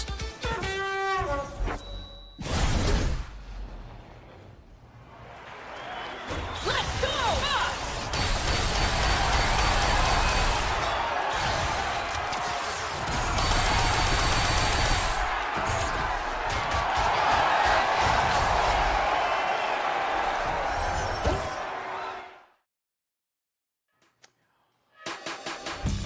Welcome back once again to the INVATE 2XKO APAC Cup, where we've seen such a ferocious brawl throughout the lower bracket runs, and this time we're going even deeper through the layers as we're going into the round 2 of the lower brackets. So we'll see who will make it into the quarters this time around. Of course, all of this, we gotta thank INVATE for organizing this, as this is also part of the 2XKO First Impact initiative from Riot Games to have the community run events from all across the world. And we kick things off this time with Xeno versus 2XKO player Facepalm. What do you feel about this matchup? It's a very interesting one so far, right? The plot was thickened because we see both of these players, right? We see Sinop from the upper bracket side as well as 2XKO players. His performance with Teemos already with the mix-up on that wall combos over there is going to come in very handy when matched up against Sinop here. Yeah, and of course, he's going to be bringing in the 2x assists as Sinop is looking to, of course, see if he could take out the invincible Teemo, where we saw pretty much a 2-round back-to-back win coming in from 2XKO player. This time, maybe we don't have too many walls, but still, it is going to be a difficult round for either sides to pull out of the back. Of course, and let's get right into it with this matchups between Hazel going up against 2XKO player. All right, Hey, then. We got some traps being laid out, and he steps right into the shroom. Okay, that's gonna give a little bit of a head start for a 2XKO player. He's just playing defensively, and now calls in the darts as he goes pew-pewing away. Oh, but then managed to caught on with Ari at the forefront here. Echoes is going to be break to tag in. But then Yasuo once again is trying to advancing forward for 2XKO players. Now with Ari, she's known for those sort of like airborne combos right now, getting wall bounced by Yasuo as well. Another bar rush of combo coming right in to the supers here. Right into another launchers. Ari's managed to equal it out with Echoes handling Yasuo on the ground. Teemos on the back as well, but now Yasuo is advancing forward as well. It doesn't matter. Either Ari or Echo, he's gonna try to deal as much damage as possible. Get up move is not being done for anything with the wind wall setting up by Yasuo as well. But now he's gonna get cornered to the wall instead, with Ari attacking right in to this grappling move over here by Echo.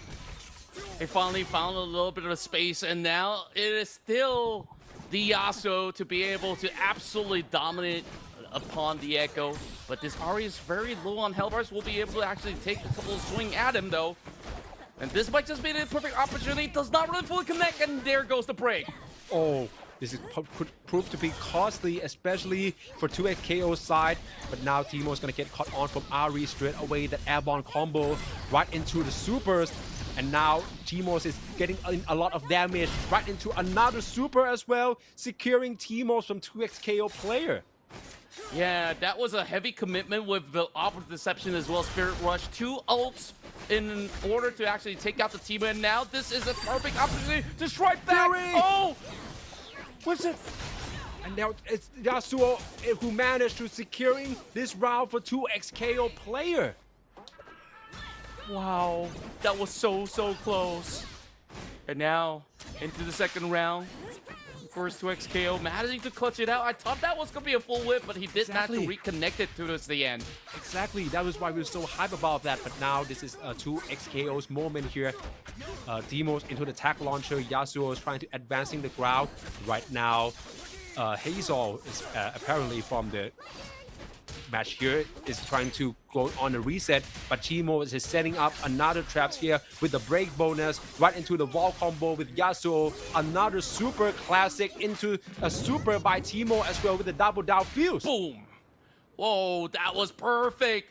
Barely a scratch being done towards 2XKO player. And we've seen this before back in the initial round where they've been able to win very convincingly, but when he does switch over an Echo, it seems like Hazel feels a little bit more comfortable to be able to deal 50%. And oh, got him right underneath his trap. And here comes the barrel roll into the slam down, into the mushroom, and he's hoping to exchange. And there we go, the darts being brought back to life. Oh, that darts right over as Echo's trying to jump right off the wall. But luckily, at least for Hazel, it has yet to connect fully. And now he's going to get a chance to retaliate a bit with Echoes right now. Fury Gates being disengaged right now with Ahri's coming out right in. Yasuo has to finish it out with the super right to Teemo's super as well as 2XKO player take this game. That was just a very swift play from 2XKO player, showing that he is going to be absolutely dominant in this first ordeal. There's still another one to go for the side of Hazel. Of course, it absolutely hurts his morale as well as confidence because he fell from the upper bracket and now he's being faced with a demon of a Teemo. I love your expression of demon of a Teemo, but now it seems like they're gonna fix with the same game plans over here, especially from Hazel's side with the double assist here with Echoes and also Ahri. So we're gonna see a rather similar game to the first game here. But then once again, I would say that Ahri's with the airborne combos managed to deal a lot of damage to Yasuo as well. Yeah, he did manage to do quite significant exchange, especially up against the Yasuo. And overall, that is just the majority of the case because it was mainly how 2XKO actually looks for those big setups with his Teemo, where he does actually get the hammers down, and then you see that flurry of the airborne combo enables his Yasuo. Alright, then so let's head right into our second games here. Pardon me, but what is not pardon is going to be 2XKO player's side as Ahri from Hazel caught onto another airborne combo straight away. And now with the break from Yasuo trying to disengage from this tempo. Echoes switching right in as well. That time rewind clones once again coming in handy, pushing Yasuo right into the wall. Trying to repeat the combo once again. He has yet to gain his ground here for 2XKO player. Finally, Echo Supers coming right in, but Yasuo has managed to get out of the situation on time. But this wall bounce could prove to be costly as 2XKO's Yasuo is out. That was perfect. Not even a single hit being done towards the side of Hazel. And you saw his arrow combos were just so perfectly played out. This time finally getting punished by the Teemo. Oh, and now this is going to be another openings for 2XKO. Another back-to-back supers, maybe. Oh, pardon me, Yasuo is out. Only Teemo's left. Trap by trap, dishing out a lot of damage towards Ahri by Hazel's side. That break mechanics trying to break the tempo, but not in time. At least it's Echo now who receiving all of this damage by Teemo's instead. Rushing right in as well with the Fury's gauge being expensed. Teemo going in for the level 3 supers against Echo from Hazel. Kapow! There we go! as he drives by with all these shrooms and booms to take out the Echo, and there's barely enough health bars on Hazel's Ari. Oh, and the tide turns right now, and with the Fury Gauge, Yasuo is able to hand this round towards 2XKO player. And now it's do or die for Hazel. He needs to find it. Is he going to be enough? He does get a little bit of lift off, but he calls in for assistance as he brings out the Yasuo to play. With that break, transitions has to push Aries back out first. That wind wall trying to deal with her projectiles as well. Now it's Teemo instead. Traps is being set up. Just try to keep that damage. You know that Aries tried to engage with that dash in right, but with Echoes now with the break transition. Now it's going to be a trade off, trade by trade, blow by blow. Yasuo with the tech assist coming right in now as Echo is now back against wall. Teemo with the super first lining up into the tag launcher possibly. Oh, but he managed to roll out just in time, and now Aries is coming right to assist for Hazel. Yasuo just got tagged in by Aries over there, but Teemo still expends his trap, trying to keep the distance away and wait for Yasuo to poke and trying to get the combos back into 2XKO players' favors. Ari dashing right in, switching into Echoes and chaining into another combo. Half of HP from Yasuo is already gone. Yeah, and that rollout was so vital for him to really get back that tempo, and now he eliminates the Yasuo.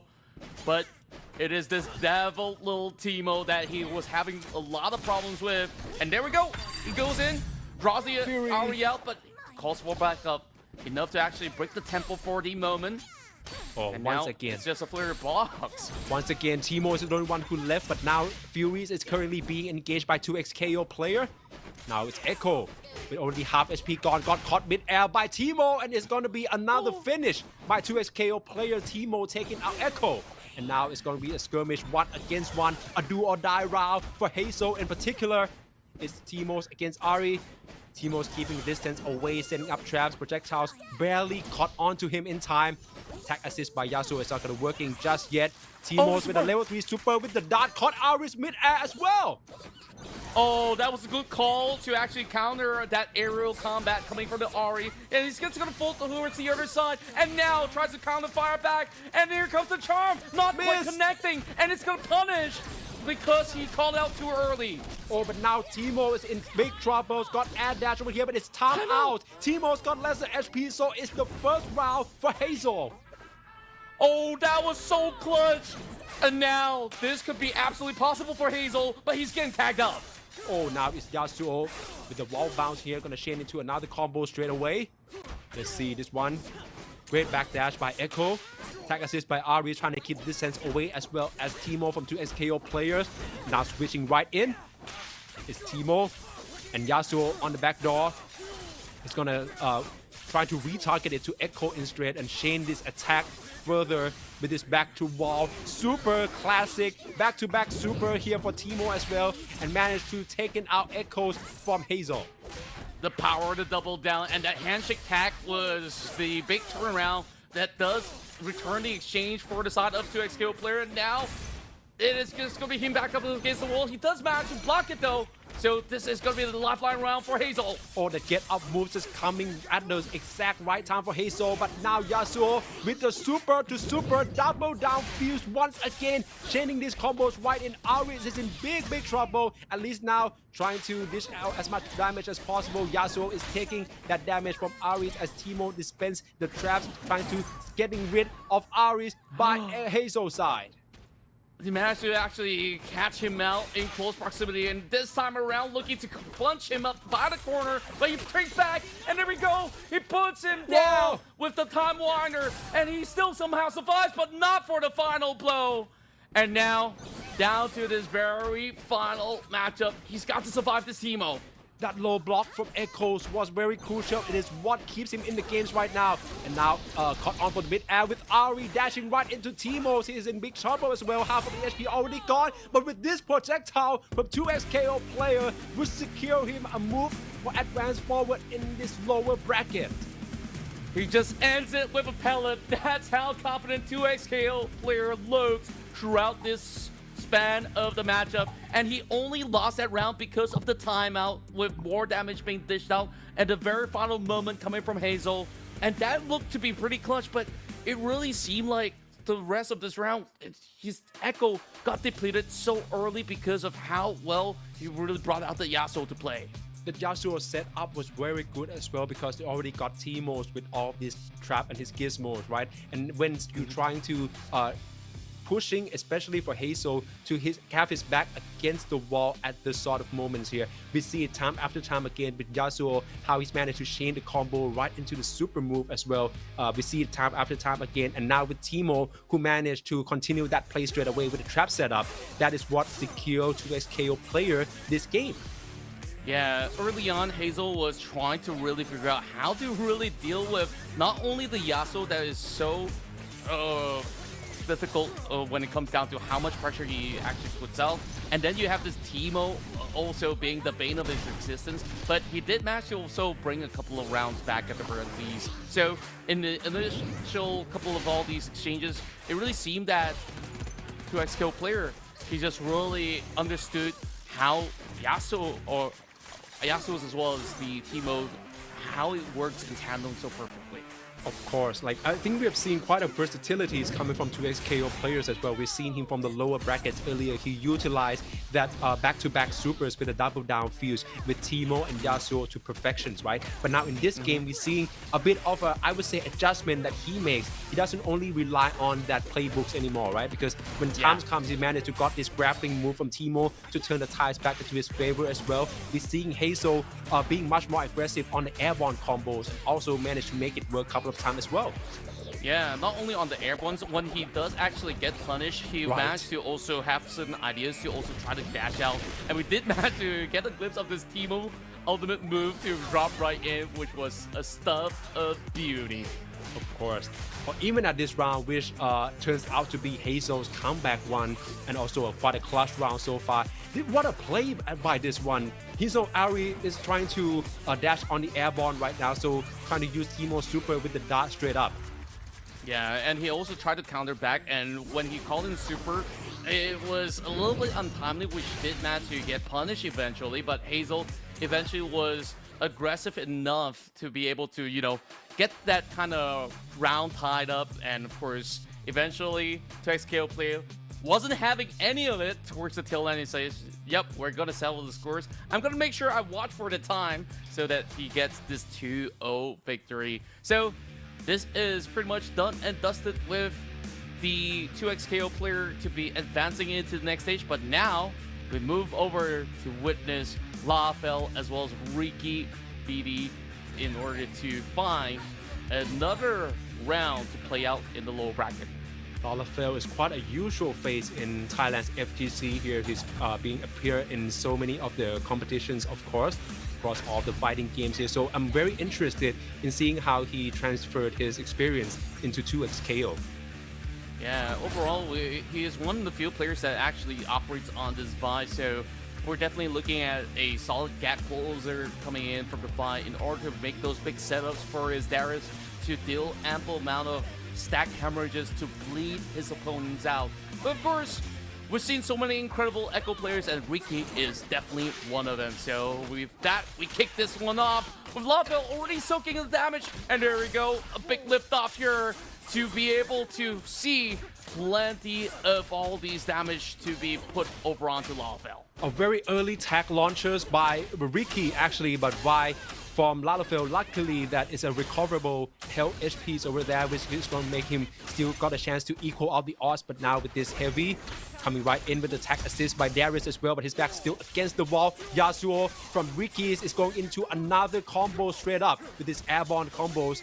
Darius managed to roll out over there by Lafel, but Yasuo is in haste right now. That bomb bounce is going to allow him for another room of combos, transition right into the supers, as well as this level 3 ultimates.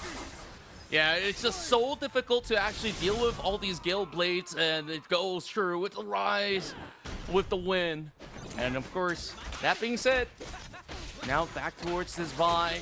It's going to be rather tough as he does chain that super with the Time Winder. Oh, and that block was already nice, but the transition from Echoes to get her from behind could prove to be the end spells for Lafel right now. Transition to Echoes in to secure the first round for Ricky BDGD. That's the first out of many, we do assume. And here we go. Bring the Darius out for a little bit of a party. Just only one tag coming from Darius, but he goes in, slams it to the ground, and the break comes true. So hopefully this actually aids Ricky for a little tad bit. It brings out the Time Wander again, and now he switches to the Darius, so the Vi get to recover for a little bit. Oh, that projectile from Echo almost cuts onto Y from Lalafell, but now Darius is the one on ground, attacking in Y as a decoy. The projectiles coming in once again, gauge distance correctly for Lalafell's side, but now Yasuo from Ricky is going to be the one to make the advancement. Y is actually on the back end right now, has to use break to disengage instead. Y once again trying to put pressure, rushing down onto his Echo. Yasuo is being employed to do the same tactics here, but Y managed to cut him out. Right now it's Lalafell turns the tide around right now with the wall combos coming right in. Red roll dodge over there by Ricky as well, and now switching onto Echoes, but with the Darius in to save the day with this roll and the spatial move.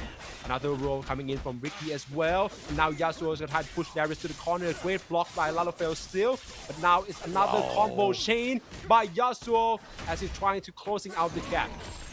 Oh, that was just great read from both ends, but that tag out over to Darius that absolutely allowed him to really pull in even more of a chain up against Lalafell. And now here we go, up in the air as he will slice and dice out that Vi.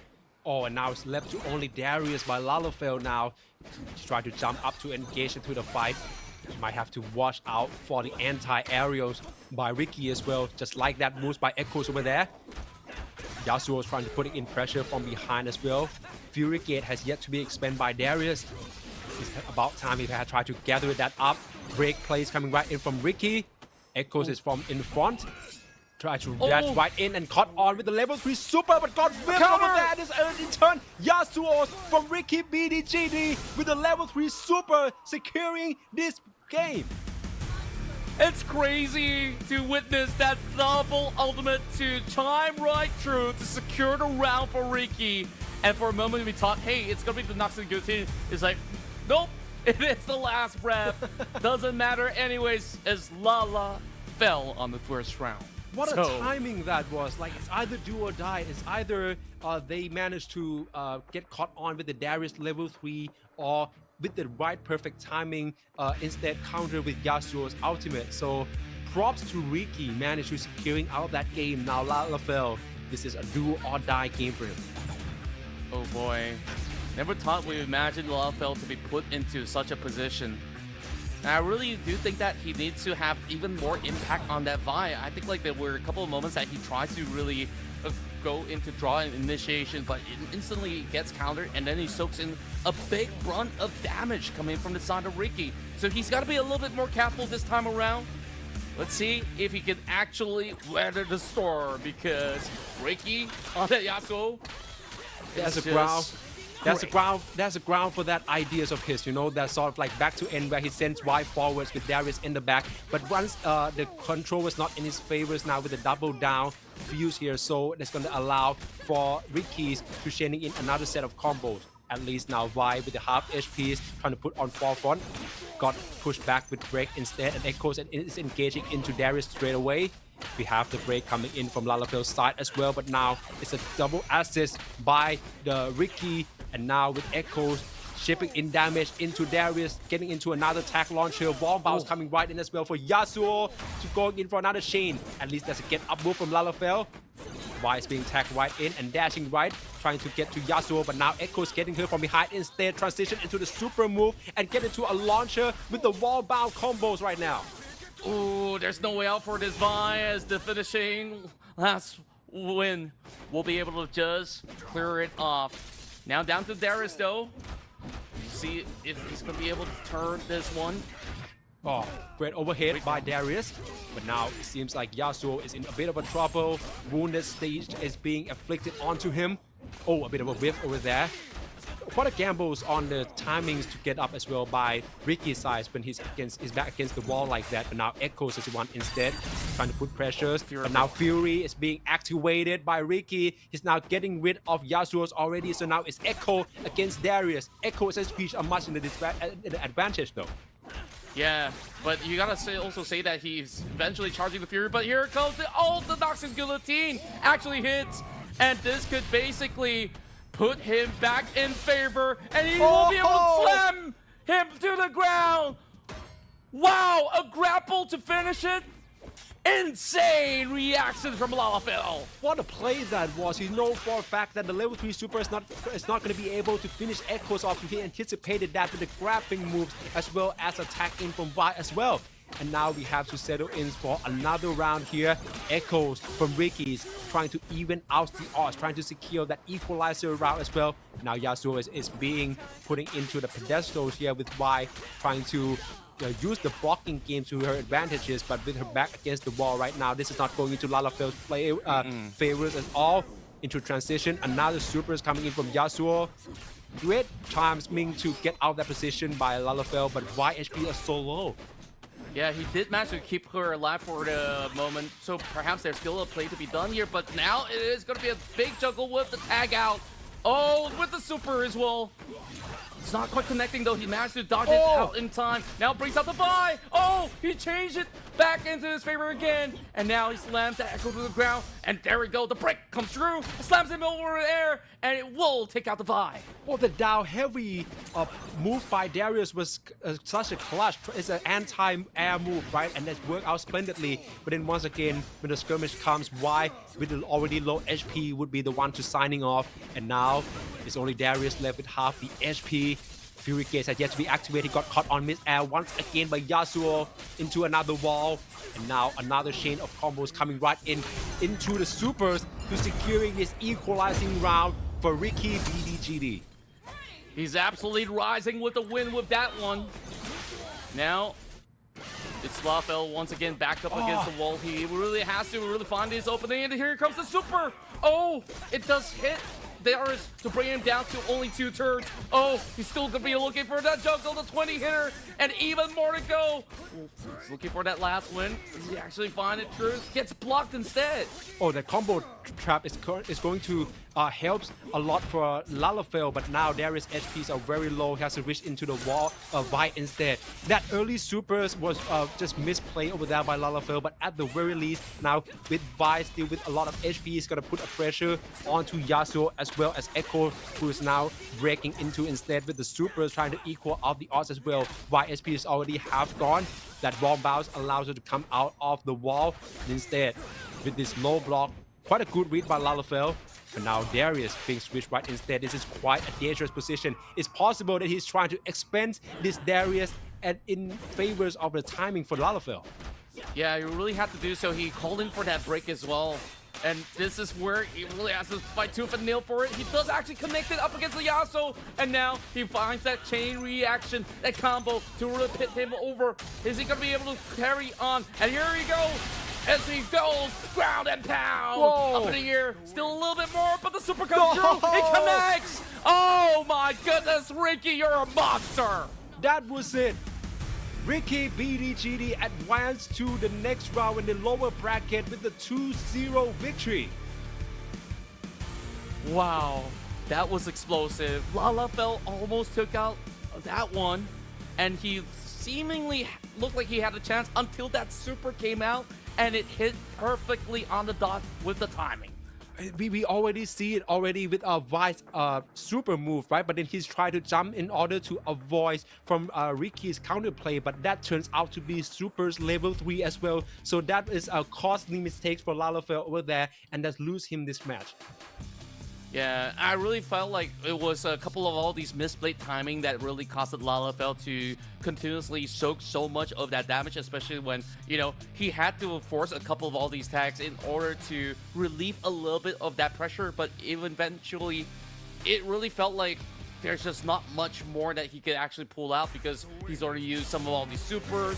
All these resources that were expended was just to try to keep him alive. This just goes to show how well Ricky was basically playing in this match.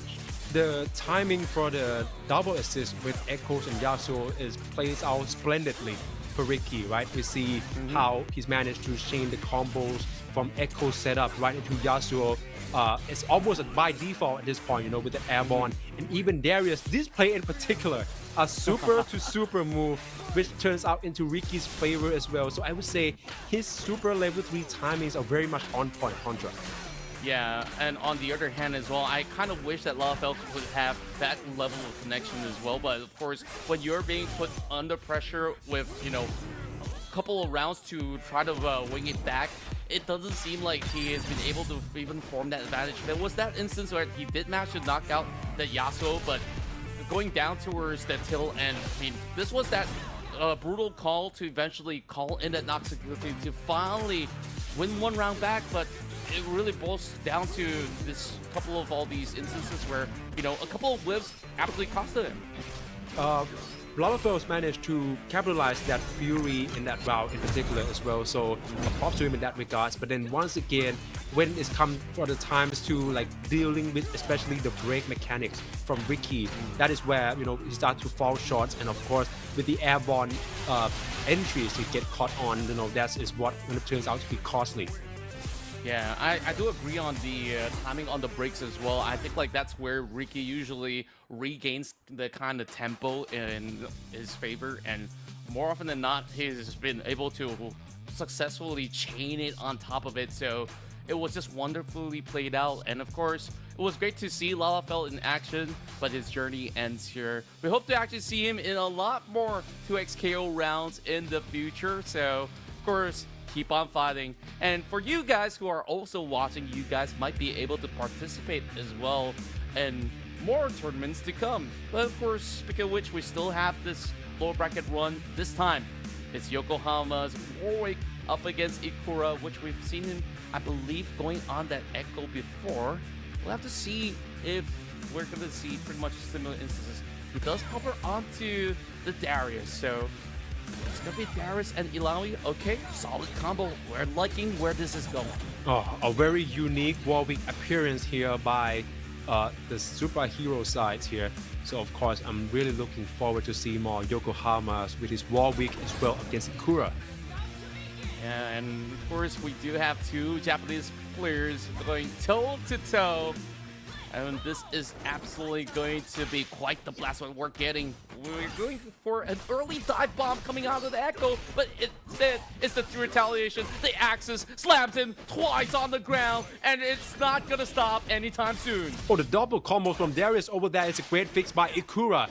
And now he's trying to maintain the distance. Warwick is being engaged right now, but great play to transfer to Ilawi instead. Got caught mid-air though, and now Warwick's trying to dive him right in. Echo's being switching right out, but Ilawi is attacking him and managed to take it out Yokohama's Echo.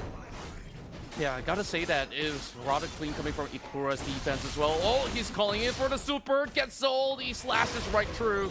Oh, there we go. He's going bloodthirsty. Oh, and now this could possibly be the comeback mechanics over here by Yokohama, but with the barrage of combos from Darius as well as Ilawi, that is less likely the case here with the one bounce combo. Another super and possibly into another move by Darius coming right up, but with the super special move too here with the tentacles, trying to keep the distance away for Warwick with that recover side. And now Darius is being raked into the overheads, disengaged with the wounded stage as well into level 3 super and taking out Warwick. Yokohama taking out his first round for Ikura. Ikura is just so oppressive. He will never really let him lose. And just like that, it does allow Yokohama to go in for some of all these initiations, and now he trades right back, just like how he did back in round 1. Oh, and now Echoes got caught on straight away with Ilawi's supers as well. Didn't connect though, and he managed to get out of this one with the roll. Attacking Warwick's right in for assistance. Ilawi is trying to put in even more pressures, as well as Darius breaking right into, but got countered with a break coming in from Yokohama as well.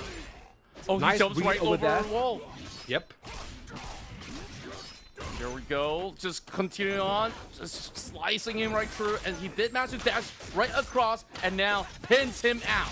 Oh, and now a break from Ilawi is coming right in for Ikura as well, trying to put in more pressure on to Echoes from Yokohama, but that break blocks would allow him to push Darius out and manage to finish this one out, possibly with Warwick now being assisting right in.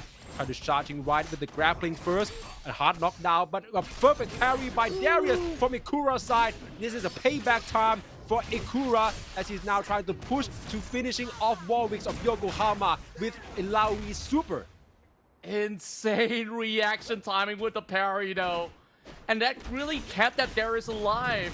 And now down towards this very dangerous L-bars on this Echo. Can he actually make it out? Doesn't seem like that's going to be the case as he ends it with the super slam right through the face. Oh. And now Ikura's already taken the first game. His Ilaoi's play was just magnificent to watch, right? We see how he's managed to corner Echoes or even Warwick to the walls first before deploying that supers out, which managed to connect and dish out a lot of damage. Yeah, it's just so beautiful, and how he's been able to really pile the pressure so that Yokohama doesn't really get to fully respond. He could only try to dash out, and the moment that he dashes out, he really reads it to also close the gap once again, and he just kept on repeating pretty much the same maneuver all again until he gets a super to once again slam and dunk out Yokohama. So I gotta see how does Yokohama really adapt to this kind of super aggressive playstyle coming from Ikura. Of course. Warwick is in particular with the Bloodthirsty is gonna be a very unique mechanic that he can utilize on, but that's only when he's its own advantages. So you know, in order to use it as sort of like the momentum regaining mechanics, you know, you gotta really make the adjustment, especially for his partner there. It's still gonna be Darius by Ikura as well as Ilaoi obviously here, but it's interesting to see Warwick pairing up with Echo again with the two excessive fields, which it seems like Yokohama are very much confident on. Yeah, and seems like he's gonna run it back once again. So this time we're going over onto the Bridge of Progress. Of course, a little throwback to Vander. Maybe this is where he feels a little bit more at home with, of course, arcane references coming from me. So that being said, let's dive into our second round this time. Oh, great start this time as he goes in to really get things going up against his Darius. Oh, there we go. The super connects, and this definitely gets the bloodlust going. Oh, and now half HP from Darius from Ikura's side is already on, has to use break straight up and transfer to Ilaoi instead, but Warwick is on a roll here. Yokohama, he's on fire, transfer into Echo's instead and shining out with that super move, wall bounce for Ilaoi, and then managed to push it back against the rope. What would Echoes do? Oh, and the mix-up, trying to solve that airborne fight was quite good as well, and now pushing Ilaoi once again to the wall without finishing her off. Wow, the roll back as well in order to catch him off guard, and this time he's gonna run it right back. This time, there's just not much that Ikura can do as this Warwick is just pouncing once again. And here he goes, chomp chomp, as he seals the deal. That perfect is a round. Perfect round, exactly. That's what I'm about to say. For Yokohama's side, it's already back after losing that first game. And now straight up, break coming in from Warwick. For Yokohama, he tried to access to Echo in straight, but a bit of a missed time there. Has to fix up with attack assist by Ilaoi, pushing Warwick into the wall right now. And with the wounded stage, trying to put into another launches by Ilaoi over there. But perfect parries coming right in from Ikura. Once again, double down with Darius with the overhead and shining right into another combos over here. We are approaching 20 hits already with the supers coming in from Ilaoi. Yep, we're gonna bring in the tentacles into play, so that could just easily sort it out. Meanwhile, down towards this Echo, still being pinned by the wall, he just couldn't find an exit. Oh, and now another chain of combo coming in from Ilaoi as well. Another super move, but it doesn't connect onto Echo as of now. And all of this blocking was working splendidly, but not in time as both Warwick and Echo from Yokohama was out. Another response with a perfect going over on the hands of Ikura. They're going absolutely all out this time. Great blocks, but it will be disrupted right through. He does call in for the break though. Getting himself loose out of that sticky situation. Then here comes another break coming out to the side of Ikura. And oh, great pounce. And there we go, a lift off from Yokohama. Oh, another great conversions over here with Echoes being tapping right instead, trying to put in as much of the damage as much as possible. Wall bounce and transition right into Warwick for another combo strings. Nicely done by Yokohama this time, but he's managed to jumping right in and out of the same position. And now right into this super and taking out Darius from Ikura. He claws his way out of the gutter just like that. There we go, the bloodlust is already activated. Oh, he's got to really find an opening with this one, but instead he switches it out for the Echo. Oh, and now Echo is on the roll here, especially for Yokohama side. More and more of combo damages done to Ilawi, has yet to make the breathing room manage to roll out of the wall in time. And that Fury Gauge is now online. It depends on when it's going to be activated right now. And there is the special move to once again by Ilawi, as well as launcher into the air, and another heavy move by Darius as well, trying to equal out the odds. Shady from Ilawi trying to ensure that Echoes from Yokohama is out. Both sides having Fury right now. Ilawi starting things off, and it is going to be the Fury break being called out. Oh, he's opened up it up earlier and now got caught mid-air as well. Fury being activated by Ikura's side as well. And now it's Ikura against Yokohama, Illinois against Warwick. Great block over there by Ikura's side. That S2 once again caught on as a launcher for Yokohama. And now his back is against the wall. Ilawi managed to securing this game 2-0 in his favors.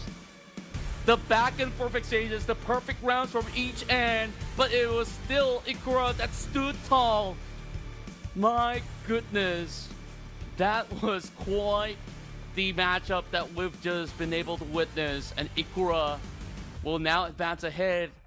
Yokohama could not really get out of all these tight corners of the wall, and that was just so tough for him to really face off against Ikura's special on the Ilawi.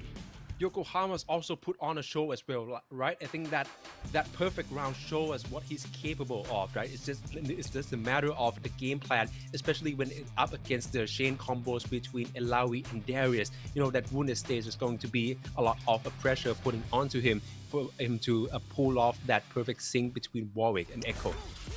Yeah, I absolutely do agree that it did actually play a flag factor, whereas in the initial rounds, it really seemed like he was trying to get a lot to be done with some of all these dive bombs, but perfectly the timing was being countered from the side of Ikura, which, you know, once again, the game plan was really to pit him over the wall and just absolutely dominate him with those flurry of supers, as well as having this Ilawi to continuously pin him around the edge.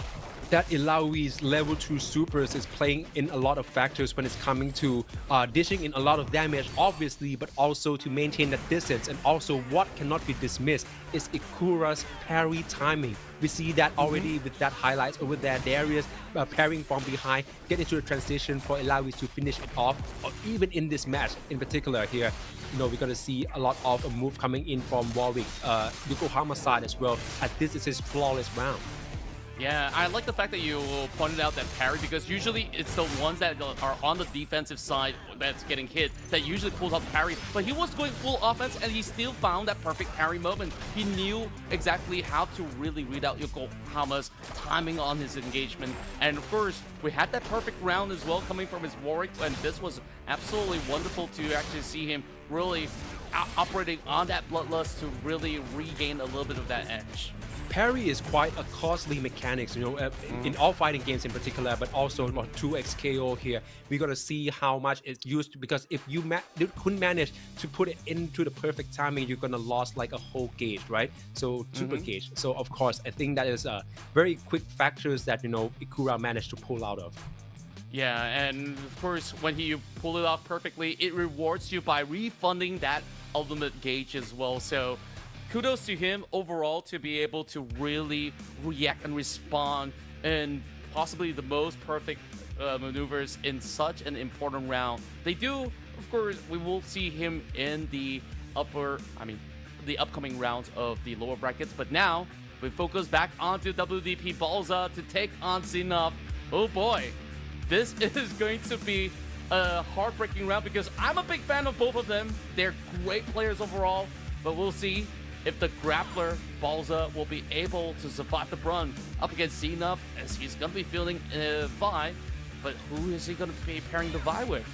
Sinov is one of the very household name, at least in the Thailand's 2XKO community. I believe he's also the admins of our Facebook page. So I'm really looking forward to see what is sort of like his game knowledge, you know, or what his strategy is trying to adjust to Balzas, who's, if I'm not mistaken, they probably already know each other.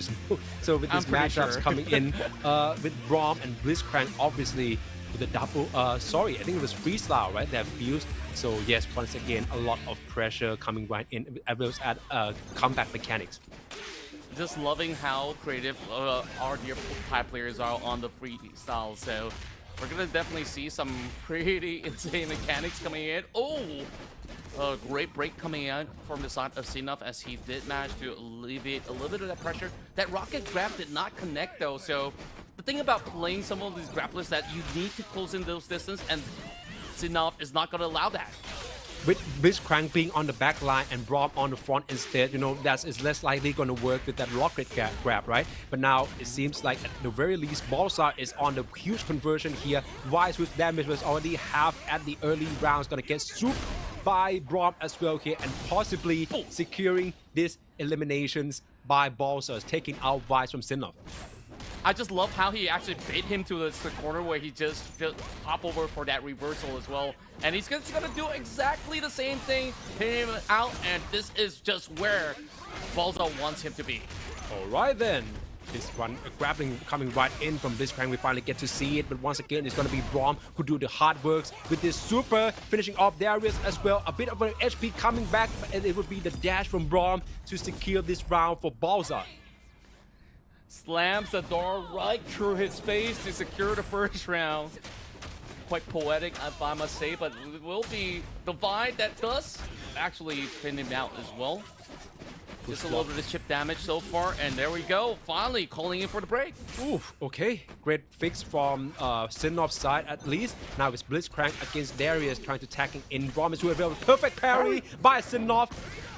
Balsa has to retaliate with a super anyways, but it seems to get caught on with the block from Darius, and then this supers at least is connected right now, and Braum's already half HP down. Blitzcrank has to be tagged in instead, but it's going to be Darius of Sinov's rolls right now with another chain of combos coming right with the overhead. That ruined stage has been inflicted, and now both Blitzcrank and Braum is in big trouble, especially with Blitzcrank, who about to get eliminated by Darius of Sinov.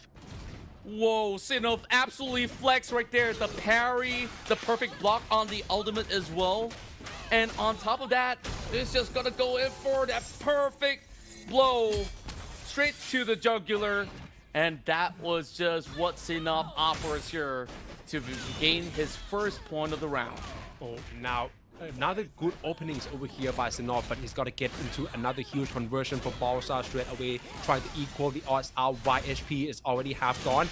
Has to use get up attack as well as an assist coming in from Darius, but Braum's guardings from Balsa is also on point here. They're trying to use all the mechanics here. Break scale is still not being fulfilled. Another rocket grab missed by Blitzcrank of Balsa, but that ball bounce from Braum is going to cost him a lot here as he's trying to throw in another projectile and chaining right into the super, finishing off Y of Sinov. Just love the double super call right there in order to just take out that Vi, and still got him pincered by the edge. He tried to actually break with the Fury, and it's still not going to be quite cut it for him to really get out of the gutter. Oh, and now Darius is in big troubles here, especially for Sinov as well. He's back against the wall. Fury is already being depleted as Braum is still on roll. A bit of a combo drop here, but another throwing coming right in, the special move for him, and the charge heavy to possibly finishing this one off with attack from Blitzcrank. Balsa takes the lead. Dunk after dunk after dunk. That was magnificent coming out of Balsa. Despite Sinov really pulling one round back, it wasn't quite enough where he just absolutely got pinned out over the wall back in round 3. So it was such a dire situation for him to really expend those break very early on, and it didn't really have too much of a dividend where he did manage to either find a way to even roll over to kind of counteract the scrapplers that's always in his face, and that double out coming in from the side of that Braum was just about enough for him to absolutely annihilate that Vi. This time it's going to be a switch up as he will rotate into an Echo and Yasuo. Especially with the fuse as well. Now it's freestyle against freestyle. Sinov is trying to make some adjustment here to equal out the odds. Remember, this is the lower bracket matches, so there's no more room for mistakes for Sinov here as we're heading into our second match. Let's see, Yasuo cutting on early onto the Blitzcrank, transfer right into Echo, but Rom also with the break mechanics as well, trying to throw the projectiles to maintain the distance. That super is coming in from Rom, cutting onto Echoes, but he managed to block it just in time. It's block against block, but now with the breaks coming in from Yasuo as well, Sinov trying to gain the upper hands here with the chain combos coming right in, 10 hits approaching with the bomb bounce here. You could potentially chain it for even more. Yes, he does. It manages to have just about enough of a timing to eventually get an ult off, but there we go. Great break coming right through. He does actually go in for a big dive, as this will definitely be a slam that does actually miss. Get a move drill. The timing's a little off. Oh, but at least that rocket grab managed to cut on from Blitzcrank and send Yasuo into the bomb bounce for him to finish it off. Now it's only Echoes left for Sinov here. Braum is still on line as well, so that's going to be quite a huge hurdle for him to overcome. Into another supers. Echoes managed to block its steals and finishing off Braum. Now it's 1 against 1. Blitzcrank against Echo. Just love the way that Sinov dodges some of all these elements, but of course is still being grappled time and time again. And if you ever face a Blitzcrank, that move can repeat over and over if you're not careful enough. So this time, it's going to be Elite taken from the side of Balza. Okay then. Now Blitzcrank once again with a conversion straight up with the super, possibly trying to chain it into another grappling move as well, but a break coming in to save Sinov just in time, as now he switched onto Echo. Rocket grabs got caught into it, but at least he managed to block it out. Braum is being switching in from Balza's side as well, trying to jump right in, gauging the distance, hopping onto behind. Tag assist from Blitzcrank, but didn't caught onto it, but there are supers from Braum. Connects to Echo, but Yasuo is from behind him as well, trying to dish out the damage and equalize on the HP. Wow, that's a great call to not really fully switch over on the Echo, and this time got him pinned up against the wall. Here comes the grapple. Another big dunk, looking for the low blow instead, and now it's a liftoff. Okay then, but then Yasuo, managed to use that stance to pulling in the timing, trying to dodge onto Blitzcrank and then transition to Echo super straight away. Bomb is still online though. That projectile is trying to keep Echoes off in a safe distance, but now this engagement from Sinov would prove to be quite a handful for Balza's to connect to handles, as now that the super move from Yasuo managed to connect into it. He have yet to manage to secure Bomb and try to equal out this round. It's such a tough fight right now for the Blitzcrank, trying to block every single move, but once again, that switch up. Oh, he finally finds the moment. Boom! Zap! But it's still not enough to recover, and now it is another super move coming from the Echo, as Sinos finally found himself a point. Finally, that adjustment seems to play off now, with also the fuse change from double down in order to freestyle here. And now straighting up into the opening of this round. Balza's trying to put on pressure straight away, but of course Yasuo and Echoes of Sinov as well. With all this chain combo and strings combo break already being expensed by Balza's side, trying to make the most out of this. Blitzcrank being sent right up into the transition to Braum. Yasuo right now got hit with the projectiles. That's going to be his guard break, and now back against the wall. Braum is going to go in for even more damage here, potentially looking for the super.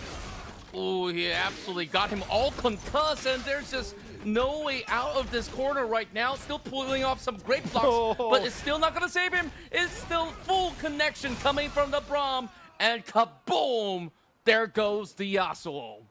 Now Echoes is the last one standing. For Sinov's side, it's a do or die for his side now. Echoes still with the low blocks there. He has to watch out for Braum's overhead. Is about to come in at any moment into the launcher. His back still against the wall for Echo.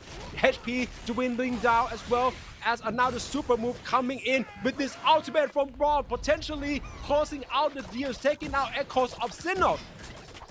WDP Balza advances to the next round, securing a back-to-back win as he upsets Sinov, one of the hot favorites of Thailand, to knock him out.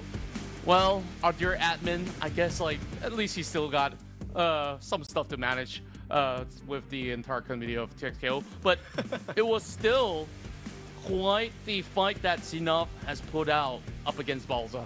Of course, what a matchup that was. We see Sinov try to employ quite a huge adjustment as well, not only with the champions lineup, but also with the fuse change-ups as well. And that seems to play out well for him, at least in a round where he managed to secure it, right? But then once again, that tagging along from Blitzcrank and Braum from Balsa as well. This time around, I would say the grappling from Blitzcrank just worked even more, and that just showed how dangerous team comp of Balsa is. It really was, and I like the very first round where he had this game plan where he knows that a vibe will eventually dive towards him, so he tries to bait him to this corner where he just hopped over and start going with those flurry of attacks that did allow Sinov to at least get out of it. Sinov just made it clear since the beginning, right, that he's going to open up with Vi, and then he's managed to utilize it in that round, which is secure. But once again, when he's actually on the back ends, Vi just got dished on with tons of damage here, and her HP was already low, so that was quite a disadvantage situation here. He cannot rely only on Darius, especially when they're up against the freestyle fuse here. He's going to get on with the barrage of hits as well. At the very least, the adjustment in the second games appears to be working well for Sinov for at least the round that he secured. Yeah, he definitely looked a lot more professional on his Yasuo as well, and then once he does actually have the Echo with great health bars to work with, he's been able to at least find great tags and also the kind of punish right after the expense of the supers sees him at least gaining one round back. But the stylish way to close out with a snack time definitely goes to show that Balza, he knows exactly what he's doing throughout this battle where, you know, as a grappler, you just really want to fight for that tight space, and he's got it in the back. And now that settles it for today's live streams here. We already seen like a full action-packed 12 matches of 2XKO, both in the upper brackets where the winners managed to advance to the top 8, as well as the lower brackets with all of the heartbreaks as well as success, as we now advancing to match 13 and 14. Yeah, and of course, we still got so much more happening for tomorrow, so make sure you guys are here for more of these 2XKO treats. Now, of course, to update you guys once again, this has been the run from the upper bracket where Hazen has been able to send Sinov down to the low bracket with a clean 2-0, just like how Icon has been able to do so. And that undefeated streak will end tomorrow. It's either Hazen or Econ. Meanwhile, the only duo did manage to make their way across by knocking down Lalafell with a close 2-1 finish. Oh, I wish that we get to see more of them though, but there has to be wait for at least the tomorrow Riot teams here. For lower bracket, obviously now we have 2XKO players who managed to beat out Hazel in a convincing manner at 2-0, as well as Ricky, BDGD, who taken out Lalafell as well. We have Ikura taking out Yokohama, obviously from the upper brackets fall, and now Balsa edge off Sinov in a 2-0 victory. So now we have our matchups for the lower bracket as well as the upper brackets final tomorrow. It's kind of interesting to actually witness so many different variations of lineups that these challengers are looking to field, and of all these kind of pickup, of course, my eyes are on that Teemo, and of course, with that in mind, these players are inching closer and closer to the grand prize. And if the duo does make it to the finals and claim that dual bounty, they will be $2,500 richer. So definitely a whole lot to play for. Of course, but at the very least now, this is a top 16, so that's mean every single participant in today's live streams are already gonna get their hands on the prize cash, right? But for how much, that has yet to be seen, and of course the grand prize has yet to be determined. If it turns out to be Toshi and Haru tomorrow, they're gonna activate that duo bounty bonus, securing them even more amount of cash. Yeah, that definitely would be super exciting to watch, and for the fact that they're still in the upper bracket, they will have a lifeline if they ever fall down to the low bracket. But of course, we don't want to curse anyone to ever fall in the low bracket. If they can have a smooth cruise, why not? So that being said, to start things off with a $3,000 prize pool for all these players to, of course, prove their worth, I think that this is just such a great start, and we gotta, of course, thank INVATE for putting all of this together, and of course not forgetting Riot Games with their First Impact initiative in order to have all these global community tournaments running across some of all the finest of the region. Of course, with now 2XKO being open to plays right now, you gotta have those sort of like a moments or at least competition grounds, right, for you to at least improve on and meet up with all of these players. And what sort of competitions could be more intense than actually meeting up with the region's best? That's right. We are seeing some of the finest out of APAC, and hopefully even more of the challengers to be encouraged to sign up. So, of course, the next one might just be you guys, but tomorrow we'll continue with our run in our road to the grand finals. My name's Contra, Facepalm. You got any last words before we sign off? Nothing, but please stay tuned for tomorrow's live streams as well at the exact same times as we find out who would win that grand prize. All right. Have a good night, ladies and gents. We'll see you tomorrow.